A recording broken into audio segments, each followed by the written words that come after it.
welcome back to the Six Invitational 2021 Qualifier. And I'm gonna let you guys know now, I'm still on the high from that interview. That was amazing. And the reason why it was just so amazing to me and it's still on my mind is the simple fact that these are more than just individuals playing a video game to be, just good or whatever. They put their heart, their soul, everything into it. And you gotta respect the passion. But welcome back to the analyst desk. My name is Veli. Right next to me are my analysts, Jesse and Jacob. And that's pretty much it. Just want to give another shout out to Ghost and his amazing wife, Kat. That was fantastic. But this match coming up right here, SuprSoniqs against Rentfree, is everything you have always wanted. But before we jump into the details of that, I'm going to give a special shout out to one of our sponsors, Predator. Now, I usually show off my laptop, but it's literally right in front of me. I'm using it, and I have been using it ever since I moved. I have a 2080. It is fantastic. But Jesse, you have basically the Megatron, like the ultimate version of this laptop. I'm jealous, man. Tell us about it.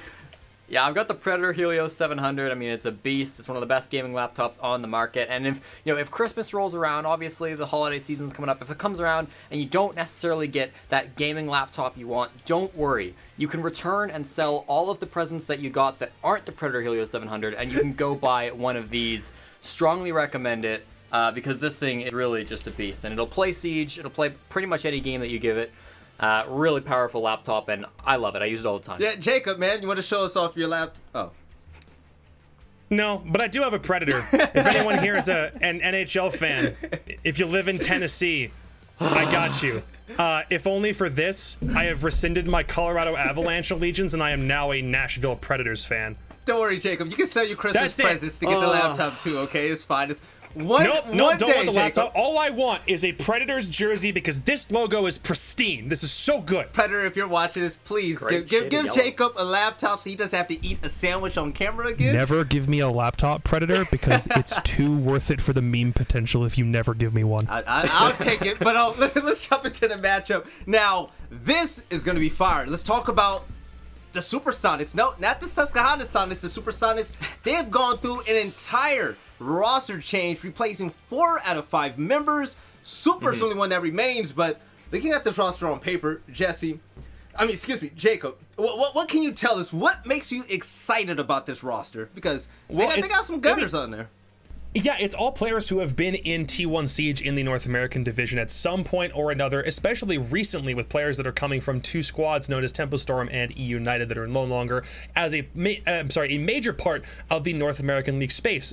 But combining their prowess with Super, one of those people that has always seemed to be an IGL within top-level Siege for a really long time, does beg the question about what they're able to do. Now, we have zero history on how these guys perform aside from a 6-0 record in the Six Invitational Open Qualifier from last weekend. Yeah. And I guarantee that there are a lot of people that are watching the stream at the moment who have not seen how those games progressed. Super streamed a little bit of his perspective. I think we might have picked up one of them for a community cast. However, this might be the first time that you get to see these guys in action as this 5-stack. So bear in mind, all we know is that they've beaten some Canadian teams to get to this qualifier. They had a very easy bracket. I'm sorry, Jesse. Y'all got to work on it. Yeah. The thing with it is, though, you just need to give them a little bit more time. They need to solidify themselves in their roles. We will find out a lot about how this team operates, but whether or not they're going to stick together as this team in the very near future is still yet to be determined. I mean, pretty much, they're trialing to see if this team works, and what better way than to qualify for the biggest event that Rainbow Six has ever had, right? Why not? Yeah. Why not? Let's try it out. Now, Jesse, you're the numbers guy. You're the professional here. What do the numbers say about the roster changes that this team went through? Yeah, listen, I mean, I think a lot of people looked at the changes that SuprSoniqs made, and they scratched their heads a little bit, but I think it does make sense when you look at it from the numbers. I know that both the coach, Jobro, as well as the captain of the team who stuck around Super are big numbers guys, and I think that there are some valid arguments to make the changes they've made. You know, Gompy was really struggling on entry during the regular season. At the North American qualifier, it got even worse. He really wasn't having a great time with that. So you drop off Gompy and you pick up Rexon, the guy who had the best opening kill percentage in the entire regular season of the NAL for Stage 2. He went plus 19 on entry, which is pretty incredible. Other players that dropped, Slevin was dying quite a bit throughout the regular season. You know, his performance certainly was dipping out a little bit. They pick up Creators, who's a player who had a phenomenal record inside of the NAL. He had a .9 KPR, the highest that we saw in the regular season. did quite well. So there's some good arguments to be made for these changes. Obviously, not all the changes, and the stats-based argument doesn't necessarily hold up. Iconic was one of the best players on this team, who's the only player who went positive during the North American qualifier, and Mr. 1.6, the guy who stuck around these days, is closer to a Mr. 0.7, so there are some issues with the stats-based argument. Yep. But I think these changes were made from a combination of, the players and their sort of their momentum and their willingness to perform, and the stats. And so I'm excited for these changes. I'm really excited. I'm excited to see what roles these individuals are going to play. I'm excited about their play style in general. But Rentfree, this team, okay, yeah, there's a lot of hype behind the Supersonics, but Rentfree, this is a professional caliber team. Now, Jesse, back to you, man. When describing their play style, their personality, what is the best part about their game? There's a lot of good things to talk about Rentfree. Talking about the best part, I could talk about the fact that they dropped only one map in all of Challenger League Stage 2, and the other maps weren't even close. I could talk about that on defense. Their fights are so perfectly picked, and they win almost all of them. I could talk about how on attack, their roam clear is so good, and it's so efficient, Veli, it would make you cry. I could talk about the fact that Sweater is so much better than all the players he's had to go against in Challenger League, that he made that whole league look like a retirement home. But I'm not going to mention any of that, Veli, because the biggest thing for Rentfree has got to be their win percentage when they get that opening pick. For some context, US teams typically sit in like the high 60s for win rate with the opening pick. Good teams will reach the low 70s. That's pretty good. That's respectable. Rentfree have an 89% win rate with the opening pick. And when you restrict that to opening picks that don't get traded, so decisive opening picks, that number jumps up to 96%. Stop it. That's 26 of the last 27 rounds that they've won with the opening pick decisively going their way. That's incredible. And I want to put this into context, like, obviously, yes, they're playing worse teams than our typical US League teams. They're playing Challenger League teams, the competition's a bit easier. Fine. Also, the sample size is lower. You're playing like 3 best of 3s for that sample, 27 rounds. It's not insignificant. It's certainly still like 26 out of 27 is not a statistical anomaly. But that's still, that's still about a third of what we saw before. That's still a really great stat line. I mean, we saw Dark Zero, USN, US Nationals struggle against Tier 2 teams too. But, I mean, it doesn't matter because this team, they have that caliber about them. Jacob, we've seen them all in Pro League, right? So, just at the end of the day, do you think that Rentfree can continue to prove that they are ready for Tier 1?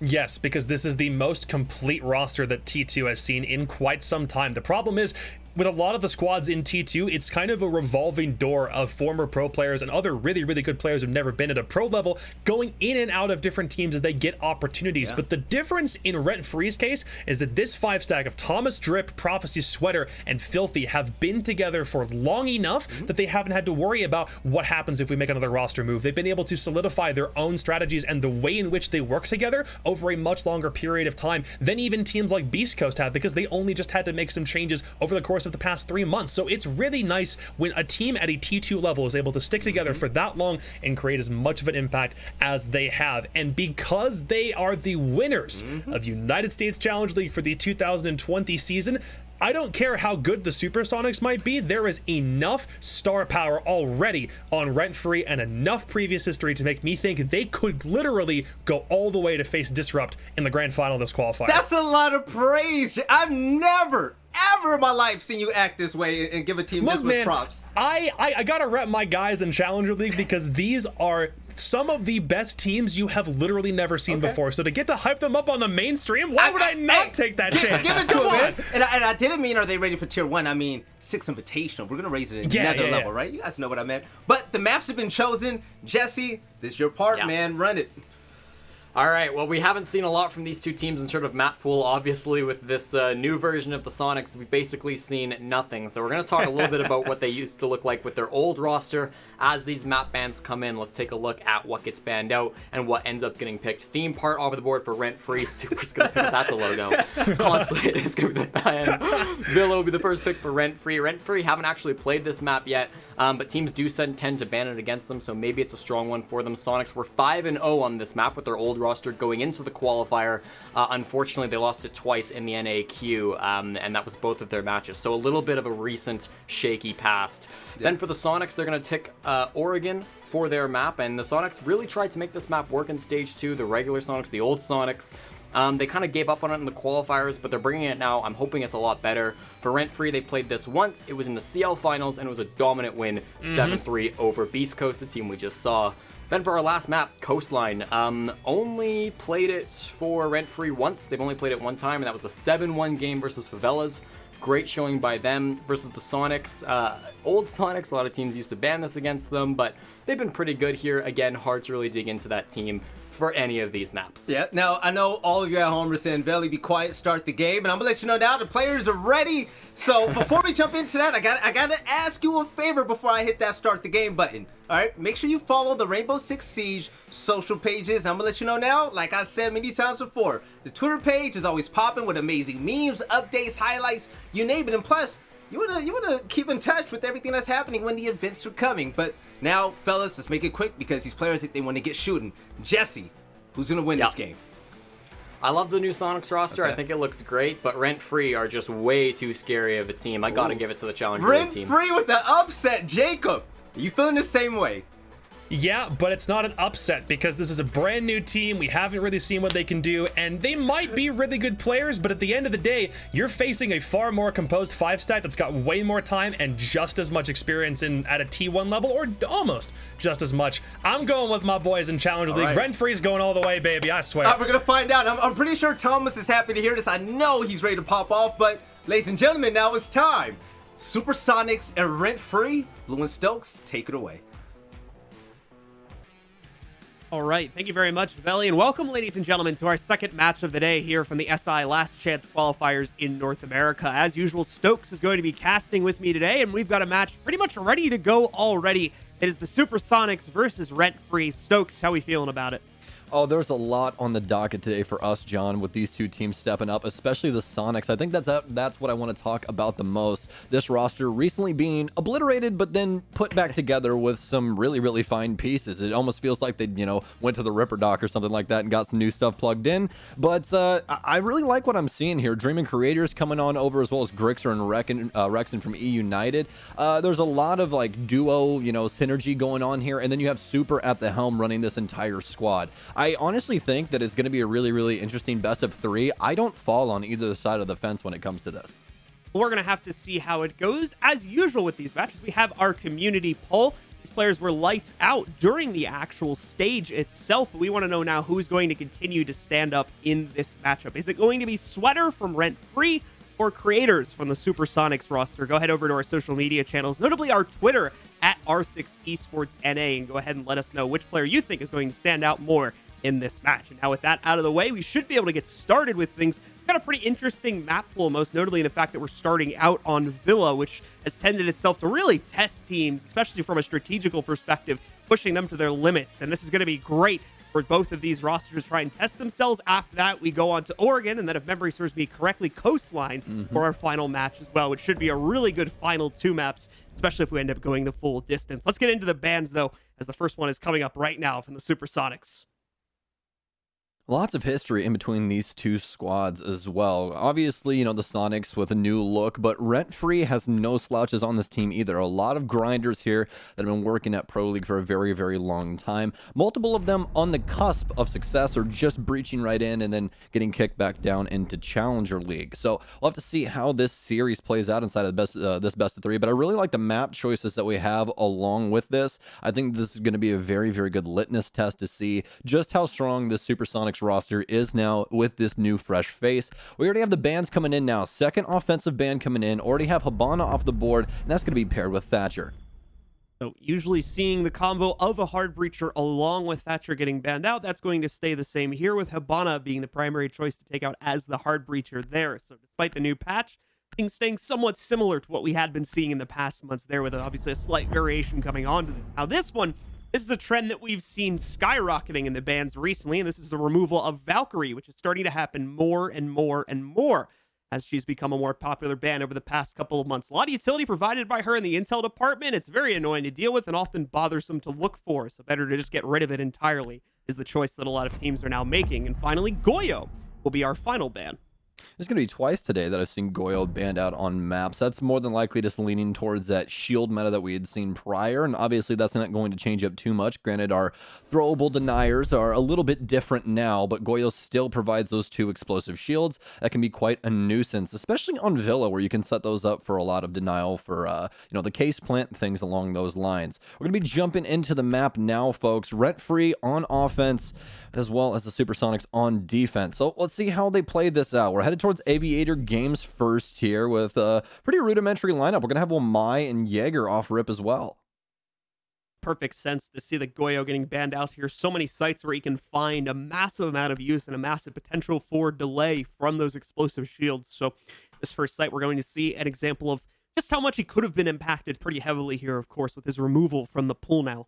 The 6 pick into a Dokkaebi there, coming in from the attackers. So Thomas is going to shuffle that in and potentially bring a little bit of extra intel game to the table for this team. Okay, well, pretty interesting lineup coming in from Rentfree here. That Dokkaebi pickup from Thomas, so that'll help them with their clear, especially on that north side, if the Supersonics do want to go for that roam setup. But as of right now, it seems quite straightforward as to what we would usually be seeing here on, Aviator and Games. So we'll see if they want to try and hold down this main stairs area and exactly how Rentfree want to try and attack this. They are going to have quite a few throwables here to try and assist with that. But obviously with those recent ADS changes coming on to Jaeger to where it only captures one throwable per 10 seconds, that's going to change up a lot of what happens around this main stairs area. A lot of players from Rentfree working themselves over towards the master side to start things out. Not necessarily going into master itself. We'll get more info on that over the next couple of seconds here, as it does look like 1 to 2 players are going to work their way up onto the balcony with a couple more following behind. Headed destination does indeed seem to be that usual top clear. That is going to leave Rexon and potentially 1 or 2 other players on the Sonics roster here able to freely roam along on the first floor and potentially get in the way of this clear for the second floor players as well. So we'll have to see how that evolves. It does look like primarily Rexon would be the one to get into the way of that, but he's also started to fall back further down towards the main hallway on the first floor. I may not find much of an impact, at least early on here, after all. Still a lot of potential for him to play out towards areas like red stairs or even on the main stairs here later on in the round, though, as it does look like he's getting funneled back there now. Yeah, Rentfree with a very strong push off rip, using Dokkaebi masterfully, clearing out this entire area upstairs with drones and just the sound cues from those phone calls. Obviously, no mute to try and counteract any of those Dokkaebi phone calls coming in. So, great beginnings here for Rentfree as they begin to work on 90, already getting rid of some utility. But they need to mainly focus on the site.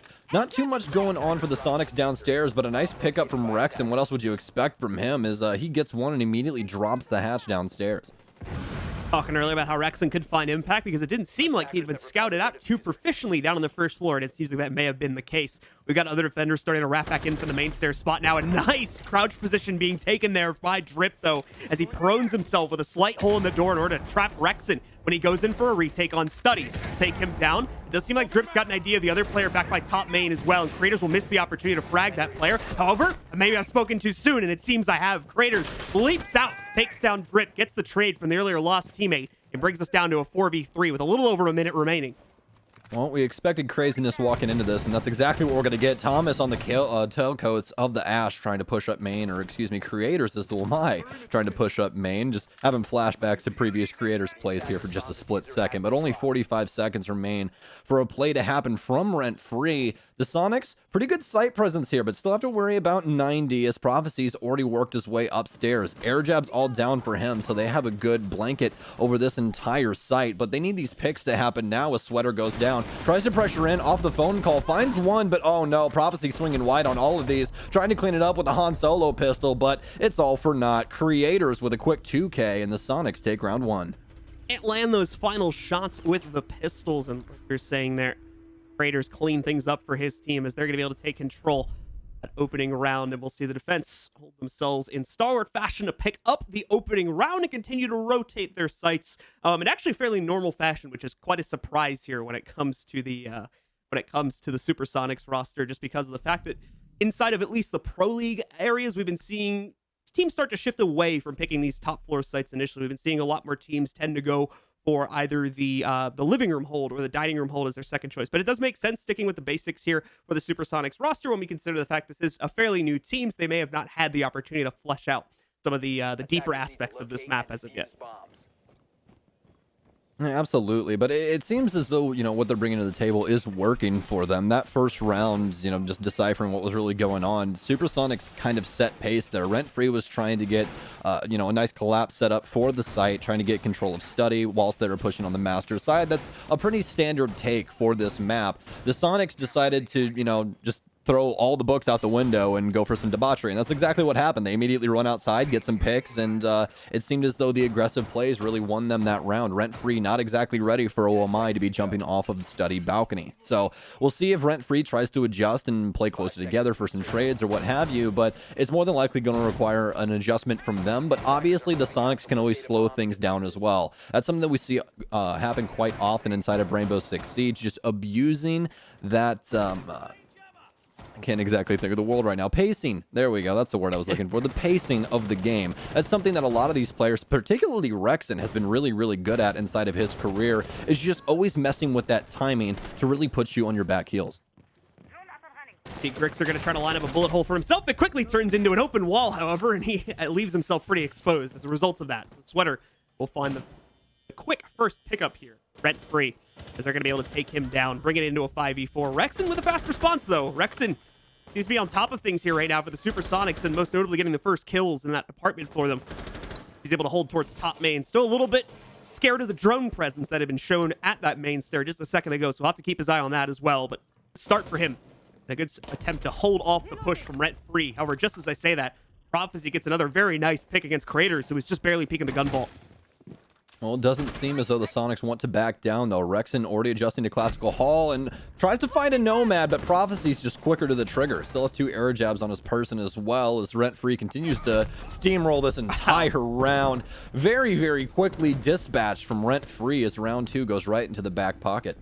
That's a snowball and a half right there from Rentfree. As soon as they start getting those entries into the at least the AVG site, they're able to clear things out pretty quickly from that point forward, mostly because we saw quite a few members of the Supersonics continue to take duels after that point, after they had started to kind of fall behind a little bit on the man advantage. So maybe need to cool off the aggression just a tad here with what we've seen so far from the Supersonic side of things, and that issue will fix itself pretty quickly, I would imagine. We'll have to see how it goes. They feel as though they can adjust things. They're immediately going to go back to stat. We might see a 6 pick come in here, but it doesn't seem to be the case for Grixer, so he'll lock things in. So we're sticking with the Malusi, Legion, and the rest of the lineup looking quite similar to what we had before. So just mostly leaning on trying to slow down the entries from Rentfree, but obviously the last time that didn't work out so well. It seems as though Rentfree really wants to lean on Thomas's utility with these phone calls from Dokkaebi to clear out the map initially, get their entries into the building, then start working those picks. They've done a very, very good job of it, and that's usually the tail of the tape for them as well. You guys heard about Jesse talking about it during the analyst desk. These guys have some of the highest percentages in winning rounds when it comes to having that opening pick. So if the Sonics slip up, it's more than likely going to be an RF round unless they're able to battle back. And I think that's exactly why we see the Sonics being so aggressive on this refrag game.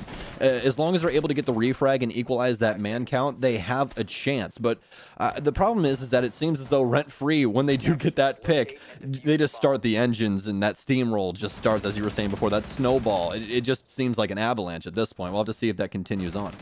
Very much the case. More importantly, we want to see how the Supersonics try to handle the follow-up here, most notably at the beginning of this third round, because like I said, a little bit of aggression being shown from them. Not that it's necessarily a bad thing, right? Teams often have to adjust. It's one of the finer points of Siege is how aggressive as a team you do want to play, and Supersonics may have extended it just slightly too much from that last round, so I'm curious to see if they try to pull it back at all. It doesn't really look like that's going to be the case from what I'm seeing, though. Creators and Grix are still with a very strong hold onto the inside of the old site that they played back in round number 1 over here in AVG. Grixer will get spotted out by a drone right there, but that's not going to be too much cause for panic as he still has that whole room under his security. But just like that, Prophecy, once again, I think he was the same player to get a kill on Repel from here in the last round too, finds that bullet hole, takes out Grixer, and it's Rentfree with the opener yet again.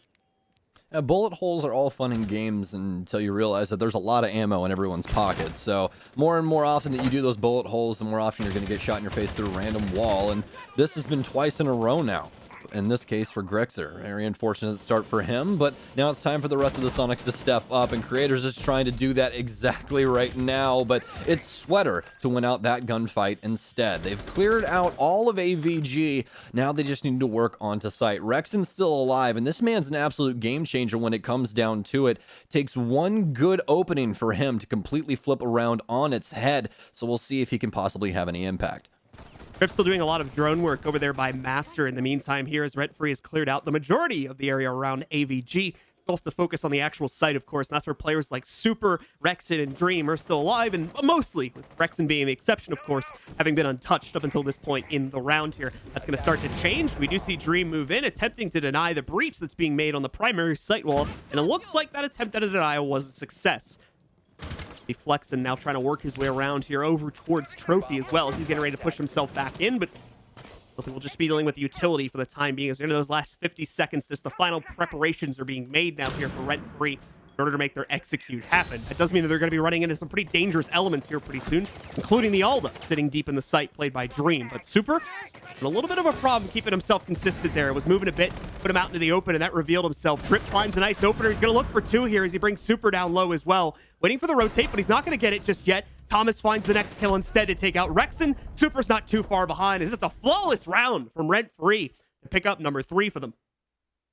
You know, I was asking myself earlier when going over stats for Rentfree why their attacking percentage was so damn high. It's at 74%, by the way. That's their offensive percentile. It's truly insane what these guys are able to produce. But their pacing is just so strong when they get those initial picks. You can see they work their way towards site. They make sure they're all on the same page, and they don't overstep. That's the biggest thing. What a lot of teams run into is, since they already have that initial pick, they try to get aggressive, obviously push their advantage, but then they end up, losing the entire play. They give it right over to the defense, and then you run into a lot of problems and implications that you necessarily don't have the means to solve anymore. So for Rentfree, this pacing has been extremely, extremely strong, getting these initial engagements, sought and out of the way extremely quickly. I loved their take, get that 90 pressure with Thomas, as well as push Drip over to bust window, and then start applying pressure from study, force them back and try and get some picks that way off of those window repels. It's masterfully done from Rentfree overall. I really, really like what I'm seeing here. For the Sonics, though, it really feels as though they're not exactly ready for Rentfree to be collapsing on their roamers. They're setting up a lot of this roam game to try and support them. They have, the reinforcements as well as some utility in place, some bullet holes here and there, but Rentfree are completely circumnavigating all of that, and it's been really, really strong so far. So it's really up to the Sonics now to step up to the plate and try and make these adjustments. The lineup of players is going to alter slightly, of course, because we've moved back to the AVG site, so a lot more emphasis on this study area here now for the Supersonics to try and hold themselves off against Rentfree. This is so far the only site where they've struggled to win the attack against the Supersonics, so we'll see if something similar will end up happening here, as they now have to go back to that north to south clear, assuming they're wanting to attack it in the same fashion they did back on round 1. Now, that does not look like it's going to be the case, however, as checking from the early player positions here, just within these first 30 seconds or however much, we're going to see a completely different approach being taken by Rentfree. They're moving in through the first floor, through Art Studio, through the main door. They weren't using these pretty much at all in the previous round, at least not until very late in the round. So this is a pretty big shift on the attacking strategy. Very smart adjustment as well. This is the only round that they've lost so far up against the Sonics, and it was simply because of how they were able to pick apart their take. They go for something different, but Dream rocking the vertical angles, as well as Creators picking up one of his own, already puts Rentfree in a bad spot, but they're trying to battle back. Thomas is going to find one from Repel, but that's only going to be a pick onto the smoke. Definitely an impactful play, but still have a lot of utility to worry about on this defense, particularly these main stairs players. Creators can be a massive nuisance here, as he can possibly swing through and find some people with this AUG. Still has some help from upstairs as well as some good vertical play happening from Grixer on top of the bar. This is a massive problem here for Rentfree. Might need an adjustment soon, but it seems as though they want to try and lean on the utility, especially that intel game, to try and find themselves some picks. Thomas going for a complete reposition over here, getting himself into the connector in a moment, and he'll be joined by Drip about 10 seconds after that. Sweater still on Repel, also has been completely ripped HP-wise. He's down at about 25 himself. Same can be said for Dream, but with the majority of the Supersonics still in an okay fashion, they don't need to worry so much about the low HP. Just as I say that, though, Grixer also going to get hit pretty heavily. He'll go down to a little over 25 himself.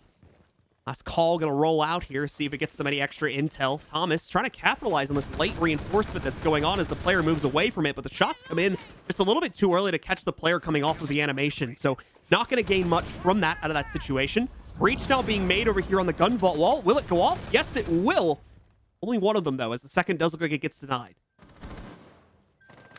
Okay, well, Rentfree now with another pick. Dream down. They have a big chance here, but they still have to worry about the main stair players. Creators takes down Sweater inside of Study. That's going to open up this entire side of the map, and now it's down to just Drip and Thomas. Thomas in very, very low HP. No frag grenades left, but he does still have his cams alive. Problem is now, though, he's taking damage from other means, and truly down to one shot now. Drip going to open up the rest of the gun vault for him, but some prone angles already been taken up, and now he's actually been downed by the Selma charge. That's extremely, extremely unfortunate. It's all left up to Drip. Does he see the man crawling on the ground? He does. Takes him down, but not going to have the opportunity to do much else. Drip with a team kill, but more or less Thomas just getting a little bit too close to that hard destruction. We'll end up giving the second round here to the Sonics. Thomas only sitting at about 5 or 10 HP there in the late round scenario, and that Selma will do just about that much damage to you if you're standing too close to it. So a very unfortunate turn of events for the Rent-Free roster. Did seem to have a little bit of a chance to try and fight that out, but once he went down, unfortunately, things were not looking too good for them anymore. It's going to tie us up at 2-2. The problem coming up here for the Supersonics, however, is going to be the fact that that's the only site they've been able to lock down for themselves so far. It does look like changes are on the horizon, though, as they are now finally going downstairs into a dining room hold for their next attempt. The strongest 6 pick of them all, the Jackal to Jackal 6 pick here for Sweater. And to see if he's rocking that PDW. We've been seeing a couple of Jackals pick up recently. Very, very strong SMG, but that doesn't mean that the C7E is a sleeper pick or anything of that sort at all. Extremely, extremely strong AR inside of this game that's a lot of people favor. So it seems as though Sweater definitely wants to go with that. As for the rest of Rent-Free, though, we are talking a massive amount of soft destruction for these guys. Filthy and Thomas both picking up not only the breaching charges, but some breaching rounds, impacts, and all of the sorts. So we're going to have a lot of vertical play here, especially since that recent change to Ash, since she has 3 of those breaching rounds paired with those breaching charges. So 6 explosives for all of that vertical goodness. Now they just have to worry about the possible roam game here from the Sonics, and it's definitely going to be there. We already see Rexon upstairs setting up some deployable shields with his teammates, so it looks as though they really want to try and get the ball rolling on that defensive play top floor. Creators roaming around the map, seeing if you can get any early drones here just to hinder any intel game from Rent-Free. Obviously, the Jackal's going to assist in this case, and this is probably going to be the best round to honestly have him. They've already rotated around the map quite a few times, so there's going to be plenty of feet for Sweater to find to get that early intel going. Lot to build off of here. Bit of a more cautious start, I should say, for Rent-Free, considering I've seen them start out rounds previously. Sweater getting himself a good amount of intel to work off of their upstairs. Only the one player getting locked down, but it does at least give them an idea as to where the roam game may be, at least be centered from, as he very quickly moves to the bottom of the red stairs there to check things out, see if there's any roamers that are trying to play in between the living room and white tarp rooms there to try and cross between them. So not going to get anyone this early on. Rest of the team is taking a pretty passive stance here as well. Not necessarily trying to take too much control early on, but that should start to change now that we've entered the second minute of the round. Well, plenty of pressure here from Rent-Free early on, but nothing that's amounted to a pick just yet. Just mostly working the map, trying to get this intel going on, and they've already cleared out multiple parts of this. Prophecy already working his way into Piano, so he'll have a nice cutoff for Red, as well as Drip looking to hop inside of Bike. This is a very, very aggressive play. He'll make some holes in the bottom of the door, and then we saw him utilize this earlier to get a pick, nice. And he's going to do it again. What a play from Drip to take down Dream. Beautiful pick as well. That's the pulse down, but Rex immediately fires back onto Filthy. Another pickup here from Sweater in the meantime keeps Rent-Free in control, even if only by one player at this point in the round. A lot to build off of, though, and the Supersonics aren't done fighting just yet either. Super himself going for a bit more of an aggressive swing at a laundry there, more importantly to check for info over anything else, but also maybe hoping he could get one there. At 50 HP, he's got to be careful about the way he approaches this, though. We have other factors to worry about here, too. And Free also has quite a few things to worry about themselves if they don't clear out the second floor. Potentially the fact they may be walking into a trap. You can see the angle that's been lined up right there, and Crater is going to be the player to find the pick. Drip goes down. This is the ignorance of the second floor that's coming back to haunt them now, but they may be able to get over it anyway, as Prophecy, again, trades it back out, takes down Super just outside of the laundry area. running into some issues, but they're fighting back as well. But it's Grixer to equalize inside of sight, going for 2 now. The pressure needs to come through for Sweater. He knows Ella's here, but that close range gunfight, the Scorpion's gonna eat him alive, and that's exactly what happens. A 1v2 now for Thomas. This is his time to step up and shine, but no, it's Grixer from behind Tetris to take him down. Nice pick there for the Sonics, and yet another round in their pocket. 3 rounds now on this defensive half, and they're looking quite strong here on Villa. Definitely looking good for themselves to try and be able to pick up quite a dominating lead going out of this half, of course. 1 more round left within it. We'll see if they can finally get that trophy statuary round for themselves. That's what they're going to default to here for round number 6.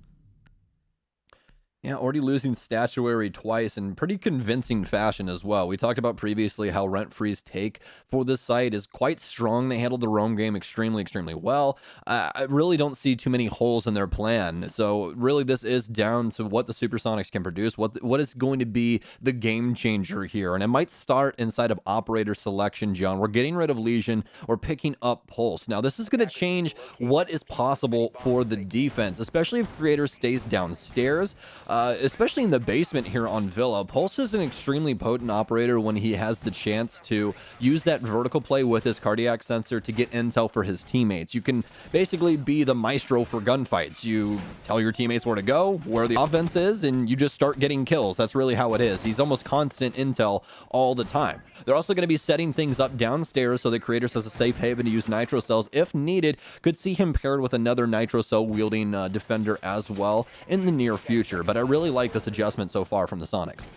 We do want to remind you guys as well about some stuff that's going on in-game, most notably the SI Battle Pass that is now available.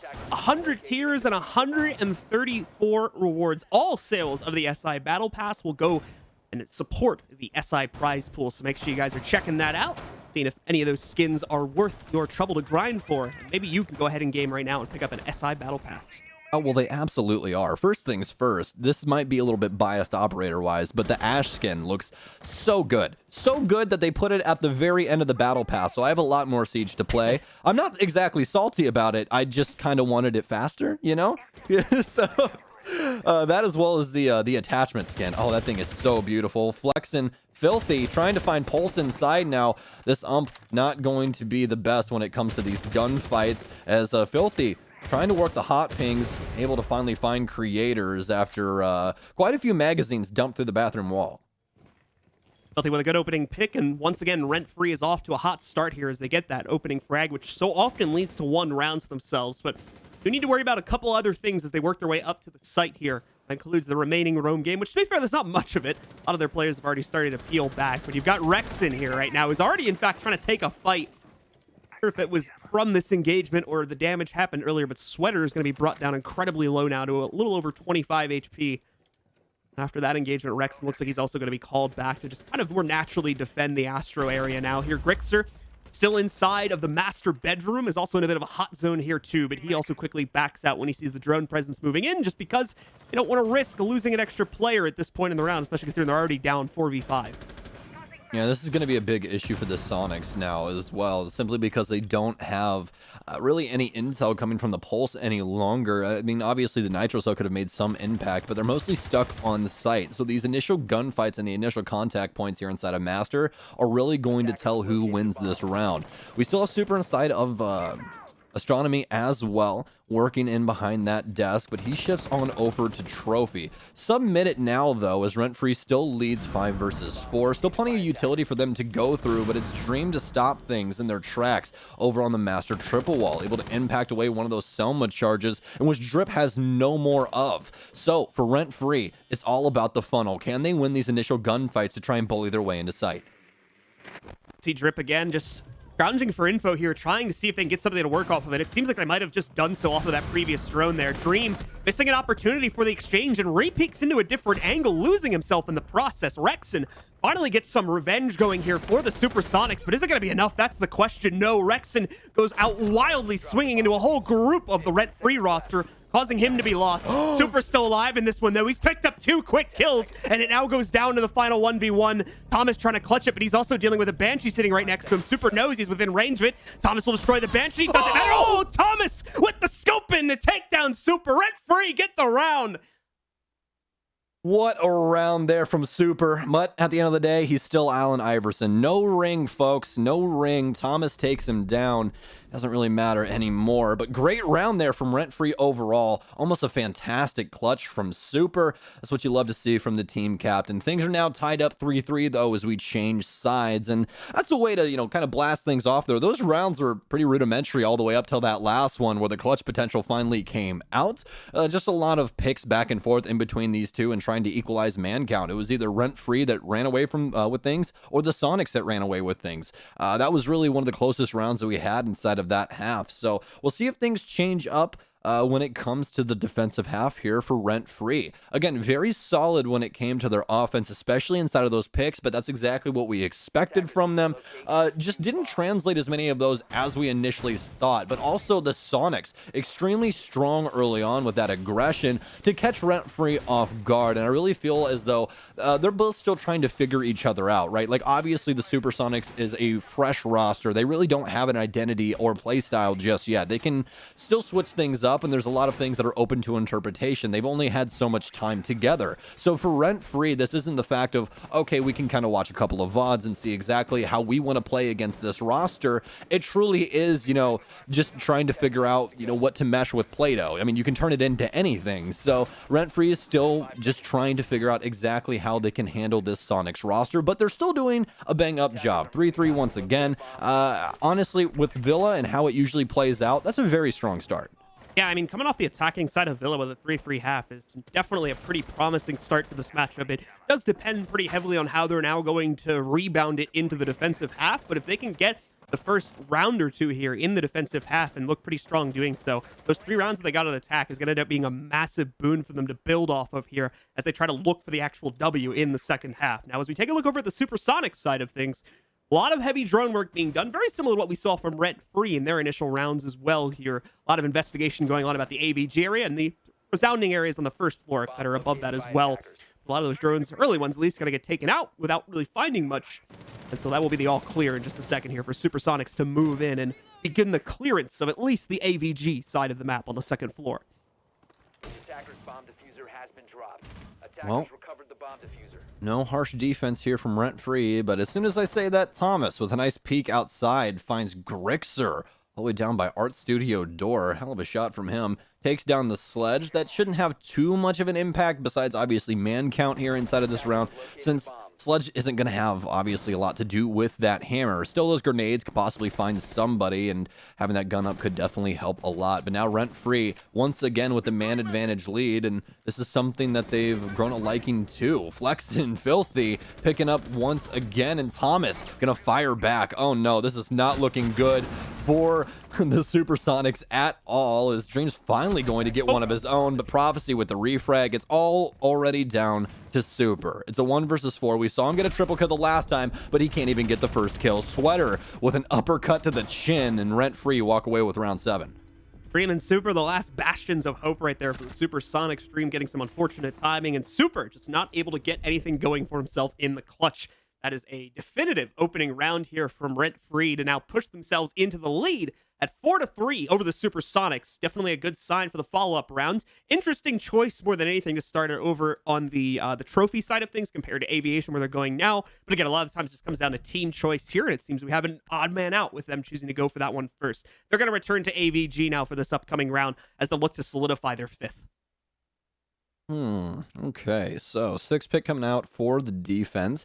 We're going to get rid of our good friend Mozzie and pick up an Alibi, and that's what I wanted to see there. We're getting rid of Sam, and we're going to go with Lion. It's not the fact that I don't think that Zero is an impactful operator. He just really hasn't been flushed out inside of his role just yet for a lot of competitive teams. Obviously, he provides so much utility, but I really feel like there's not really a spot for him just yet, especially with the recent change to a secondary utility taking away his frag grenades. So I like the Lion pickup just because I feel like the Sonics, well, at least in, the past Sonics roster, right? They were really, really strong when Lion was on the field. They were able to get a lot of picks, put a lot of pressure onto the defensive setup. This could be more of the same. I mean, again, what we were talking about before this match even started, we have 2 duos from 2 previous T1 rosters that worked extremely well together. So as long as, Super being at the helm is able to coordinate all of these things with that line in play, I feel like this could be a really strong operator lineup for them.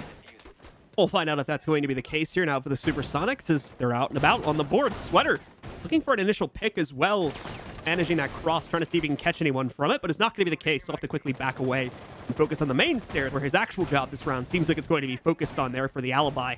Rexen, Grixer, and some of the other members of the Supersonics, though, are already working their way up onto the study balcony and into the art room window, where now Sweater tries to stand in the way and hopefully will look for a direct confrontation. Once again, though, he'll be severely disappointed as the drone will send him right back to the main stairs position.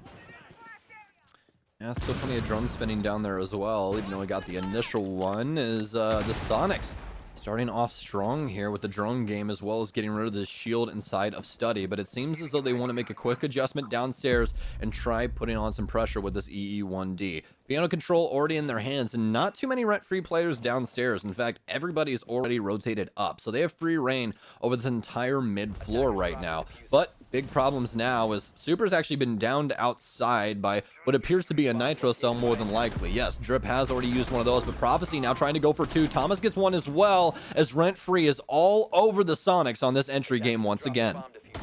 Not looking good on the attacking side here for the Supersonics, especially with regards to their early rounds. Unable to make any decent impact so far against the Rentfree roster. All 5 players at full HP up until that very moment, of course, where even then, the winner of the fight is a member of Rentfree. Prophecy now kind of stuck in the corner here, but it's not going to matter. Another free frag is picked up from them. It's going to go unresponded to. Thomas takes down Dream. Super's now the last player standing, and it's not going to stay that way for very long as Drip shuts it down, and it's a flawless round from Rentfree.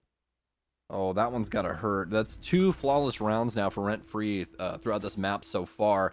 Beautiful defense right there. As soon as the Sonics try and go for their setup and start putting pressure out downstairs and adjusting for the staircases that they wanted to try and take, that's right when Rentfree starts their attack. They get aggressive to the staircases, start picking off a lot of these players who really didn't have any refrag potential. It seemed as though the Sonics just spread themselves too thin. They thought that Rentfree was going to give up some of this map control for free, but that was not the case. The Lion really having no impact over that round at all. This is Rentfree's world, and it just so happens that the Supersonics are living in it. Very definitive statement there, but it rings true. 5-3 is the scoreline, coming off of a very solid attacking half. Rentfree are undefeated here so far on their defensive half, but as Stokes said, 2 flawless rounds nearly going in their favor here, with the last one for sure of flawless nature. Now over here into the kitchen hold next, where things are going to definitely start to get a bit more difficult. The roam game gets a bit more complex. The number of spots you need to watch grows exponentially compared to your standard second floor hold here. So the Supersonics may finally be able to find a weakness for themselves, be able to work a site take finally, and get themselves on the board on their own attacking half. This is just such an interesting game overall, just by the names that are inside of this game. I mean, some of these guys, we've been watching them play for years at this point, especially Drip. I mean, I remember all the way back to when this guy was, making his runs through USN, playing up against the Obey Alliance roster, one of the craziest Oregon games I've ever seen in my entire life, when he was teaming with Doodle. I mean, there's so many things that these guys have done. I mean, the 92 Dream Team roster as well with Thomas and Drip. I mean, there's so many things. It's just so much history amongst these two teams as well, especially with rivalries and everything else. So it's just nice to see all of these names back at it once again after what seems like a decent amount of time. It really feels like I haven't seen Super and Drip up against each other in what seems like ages, but I feel like that's this year overall. Things for some reason are moving fast and slow all at the same time. So Rentfree starting things off with Thomas downstairs. He's in piano. He's got the cardiac sensor out on pulse, just trying to find some initial information for this defense so that Rentfree can adjust on how they need to try and take this. Very, very fast start here for the Sonics. Now having a minute off of the board, and they want to try and battle in for 90. Already have control of AVG. Just need to work their way up into the 90 area and then actually try and focus on getting onto site. But I don't believe that they know that Thomas is downstairs, and this is where they could run into some problems. Nitro Cell out. Rexen, plenty of damage onto him. They're ready for the pulse downstairs, but oh no, Creator's a wide shot. Luckily enough, refragged by Rexen as the second EE1D goes down. So 4v4 at this point. At least the Supersonics able to keep things in even terms at the beginning of the round. Rexon looked like he was going to go for a drone for a second, but he's got a normal drone in order to help him out here on his push forward and try and work his way into Statuary. Has the info on Sweater's going to be able to take him down. Some damage going exchanged onto Dream, but it's not going to lead to the kill just yet. Filthy's able to down him. Prophecy gets the confirmation. Grixer, once again, though, trades it out for the Supersonics to keep them in this at a 3v2. Coming down to the last minute and 15 seconds. Filthy and Drip do have a moment to themselves here. They may not be given it, however, as the Supersonics, with that man advantage, maybe trying to go for a quick sight push. We'll see how they choose to play this over the next couple seconds here, as Filthy trying to get a little bit more aggressive, going for the counter flank now, but it looks like they're watching for it. There's a player on the inside of Master Study, or excuse me, a Master Closet. I'll have to quickly back down Astro. That's a very smart choice. He didn't even get to go up against the player on the inside of the closet, but had he done so, he more than likely would have been a dead man. Yeah, seems as though they're in the trees right now. Oh man, Filthy's gonna want that one back later when he goes into VOD review, but very close shot with the SMG-11's not going to matter much. Oh! Nice shot that time around though. That one definitely matters as Grixer, the sledge, goes down. No more vertical play available to these last two Sonics members. They need to make some magic happen with 25 seconds remaining. It doesn't seem as though they want to try and go for a refrag setup either. They might try and pressure from two separate angles, which would be two disconnected gunfights. Rexon trying to make his decision now. He has the top control, but immediately hops into red hallway. He wants to pressure Tarps. It's going to be coming from Bike as well. That AK-12 absolutely rips in the hands of Super, but they need to get in and try and get this case down. Only 3 seconds remain, but with very minimal time, that case must be planted. Drip has to try and make something happen here. Adjusts out, and Rexon steps in front of him. He's the bullet sponge, but he's sending shots as well. Drip hits the floor, and the Sonics are back on track. Drip the peak, just not working out in his favor, most notably on the view model department there, as I think the scope and the gun model that have blocked part of his vision that could have given away those players. But either way, big props to Rexon for making that round work in the last couple of seconds on the entry department. He's the big man that makes sure that things go through and that makes sure that him and his teammate are able to get onto that site and get that diffuser down if it did end up going into a post-plant scenario. So big props for him and making sure that that goes their way, and more importantly, making sure that they finally get themselves on the board in this half. As Kanye West once said, scary. That's exactly what Rexon is. He's a very, very scary player, man, especially with the recent adjustments to Twitch's kit. I actually really like this operator choice for him. He has those secondary stun grenades, which everyone was really accustomed to on Ashe, and particularly Rexon. We saw him use those quite often to be able to get those initial engagements and just make them look pretty. That's the beauty of having stuns in your kit. They're not only for burn, they can make your gunfights easier. We saw Rexon trying to ricochet those off the door and try and, do that inside of the statuary area, but nevertheless, you pair some stun grenades with a player like Rexon in the F2 with a 1.5 scope, I mean, you're in for some fun, most definitely, if you're a Supersonics fan. So for that, I would really like to see them stick with Rexon on this Twitch and try and continue to push things through. He's definitely been the game changer so far when it comes to the fragging department. See if that's going to continue to be the case, or if Rentfree will now look to shut things down now that they've finally given the Supersonics a round to play off of here. Rentfree can start to rotate back into the sites they've already taken control of earlier on in the half. That's going to start upstairs once again at Trophy and Statuary. Supersonics, let's take a look at how their opening push is going to work itself into the map itself. Only Grixer pushing from master side so far. It does seem like the rest of the team is going to go to the south to north clear they used on the previous attempt as well, with drones being the big emphasis here in this first minute or so of play. Again, very similarly to how they approached this the last time they needed to attack it.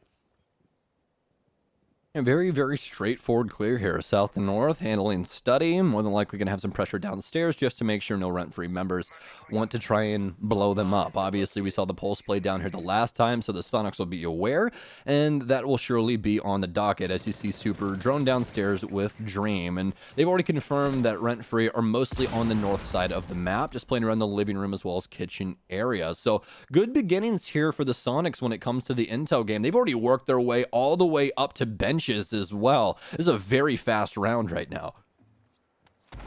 Very, very fast indeed. Rentfree not giving as much resistance in the roam department as they had done on the previous attempt here, where they got very much in the face of the Supersonics roster when they tried to push to the inside. So the drone's now starting to reach the site, starting to explore what the setup is looking like here. That's going to put Thomas in a bit of a precarious situation where he does have to watch the skylight now. And you can see a red silhouette there looking to take that angle in a moment or two. It's Grixer on the other side of it. Now he's missed his chance, of course. The Jaeger on the other side, Thomas, is very easily Oh. caught onto this, but okay, hasn't caught onto that, and that's very unfortunate. Puts that ADS down, and it pretty much immediately gets shot out by a Twitch drone. Tries to pre-aim once again onto that position, upstairs through the skylight, and he's correct about it, just doesn't have the actual angle needed. I feel as though a lot of these guys have been dying to that angle inside of scrims because I've seen multiple of them check it every now and then whenever they're on this site. So somebody's definitely been a nuisance recently from there, but it seems as though Rentfree are still waiting patiently inside of sight. We saw the Sonics get some really good intel early on and work their way all the way up to benches, and it seemed as though they wanted to try and go for the early execution, but they didn't have any utility to try and deal with what was going on inside of statuary. We heard the breaching rounds go off, but didn't make any contact as they got caught by one my disc. But now the Supersonics already adjusting things over to Master. They're trying to put some pressure down now as they've gotten quite a bit of damage off onto Thomas as well as Sweater now, and it's actually Super to step up to the plate, but the trades ensue. The Supersonics now on top. Prophecy bullying his way into Master, but Grixer with a nice refrag as Rexon cleans things up with a nice trade onto Sweater. The Sonics tie things up. Sonics, working mainly just off of their entries in the site, are able to win their round off of that. Great job being put up by them. And it now, I believe, should tie things up at right around 5-5 here. And yes, that is indeed going to be the case. Players over here on the other side of the coin, you're going to have to start being possibly a little bit more proactive. It's really hard to like kind of dissect what went wrong in that fight for the defenders here, just because it all broke down so quickly. I don't know if they just weren't reacting enough to players going down and they didn't have trade positions set up appropriately, but for some reason it was a lot of kills coming in from the Supersonics that just weren't getting responded to in any sense by Rentfree until the very end there. Well, it really seemed as though, especially with how things started off for that round, right? Like we were talking about them getting up towards bench and using their intel extremely well. They waited patiently until the rest of the Sonics members were able to adjust on over to Master to split the attention span of Rentfree. You're going to have some people deal with the Masters players as well as what's happening on your trophy and stat doors. And once they split that, people are taking multiple different gunfights. We saw quite a few people lit up from the bathroom door. I mean, it really seemed as though Rentfree just weren't, they really didn't have a focal point of what to focus on inside of those engagements, and that's really where, they lost the plot of the round. The Sonics were able to steamroll them, and particularly Rexon with a really nice refrag game. Once they had the man advantage, all the Sonics had to do was continue to, just tighten their grip. As long as they're able to trade things out, they're going to win the round, and that's exactly what happened there. So great call overall from the Sonics to know, hey, we already got the pressure on this north side. We just need to draw their attention somewhere else, and we know that we can abuse them inside of these gunfights. All right, guys. So into the tie point here now for both of these teams. Whoever picks up this one will get their one and really only chance to try and push this into a map point situation. And Creators is just going to hop on into Art Studio, catch Sweater, take him down, and get the Supersonics off to a good start here. Did he just hop in with a pistol and smack this guy in the face? I don't know if he had the pistol when he hopped in, but he definitely killed him with the pistol. That much is true. Oh, man. Whew, I was just trying to write some notes, man. Come on, creators. Give me a moment to breathe, but that's going to be a big pickup as well. I don't know if Sweater got all of his utility down. I really hope so. It looked like he was still setting up or just checking the other way, and you didn't even hear him hop in. Like, that was so quick. I don't even think Sweater expected it at that point.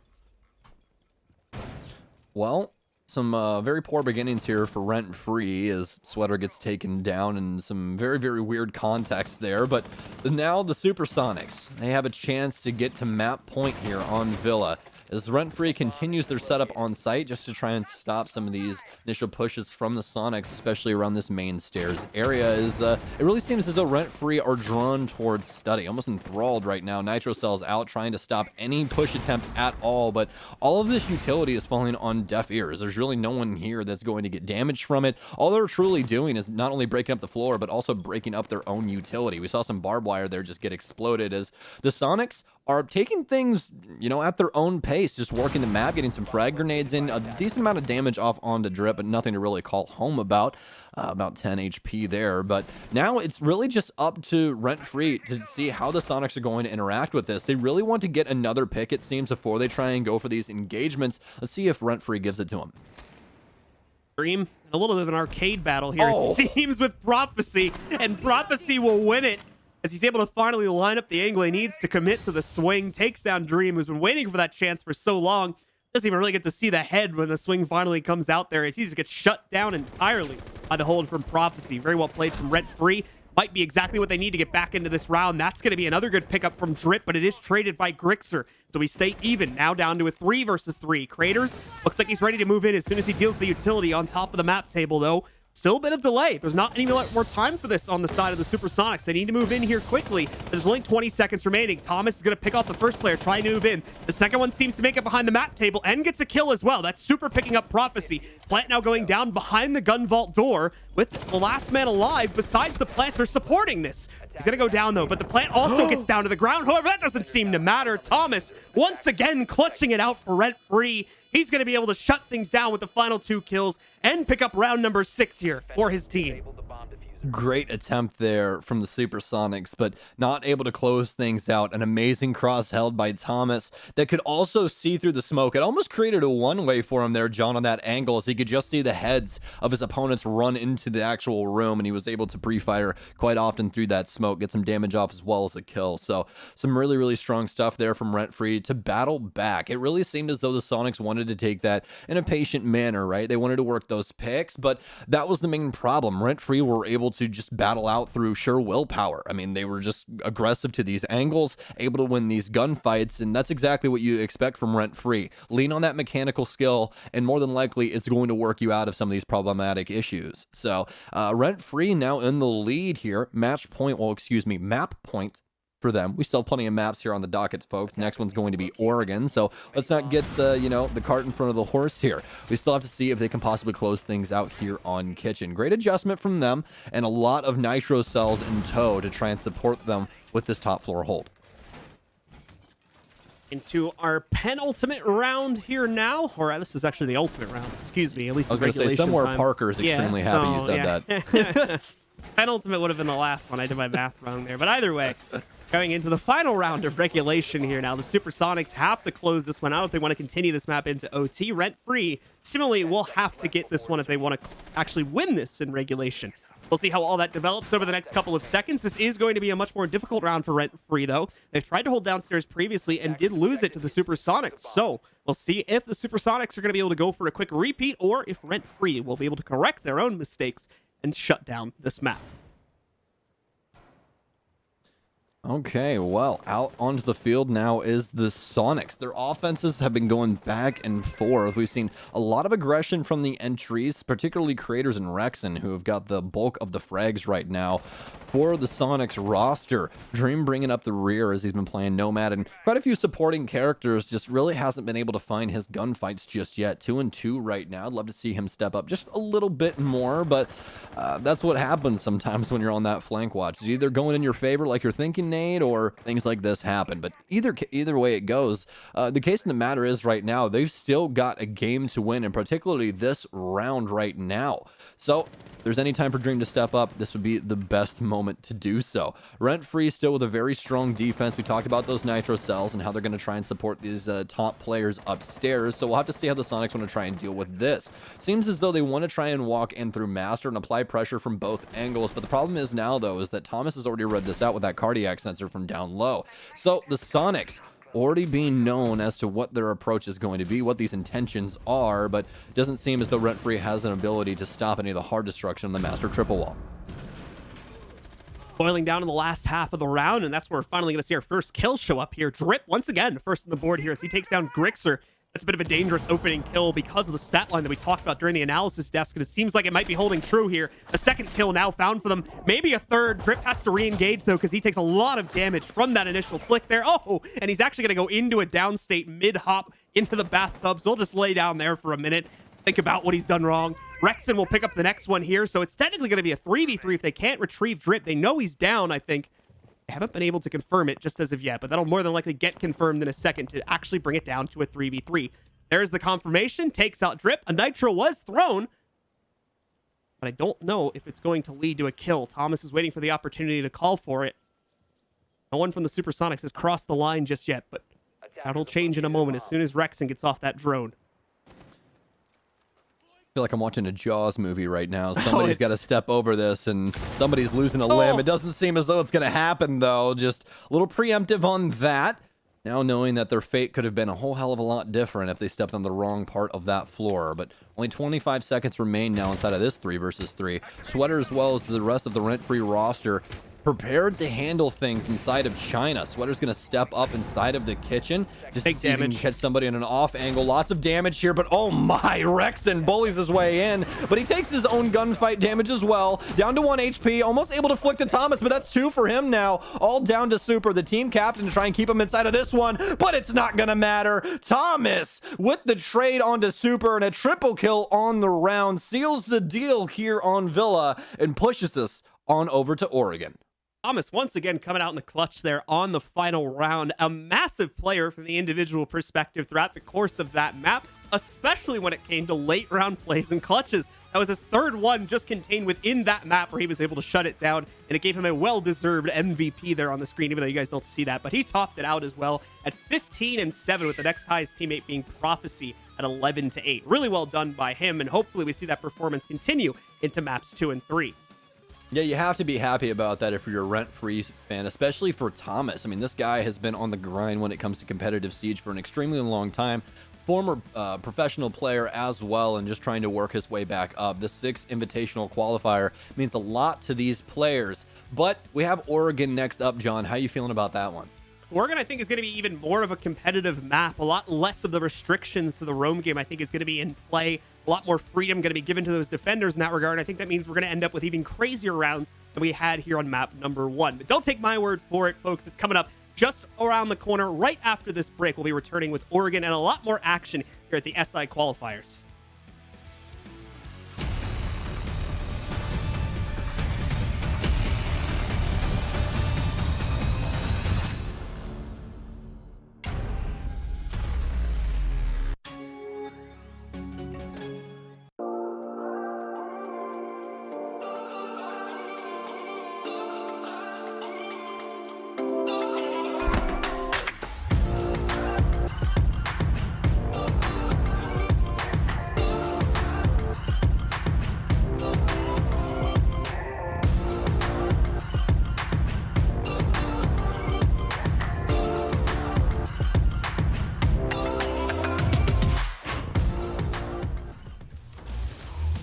All right, I haven't been disappointed at all. Villa was an absolute banger, Rentfree, able to pull it out against the new look Supersonics, but they were just highlight plays all around, and fellas, I wasn't disappointed.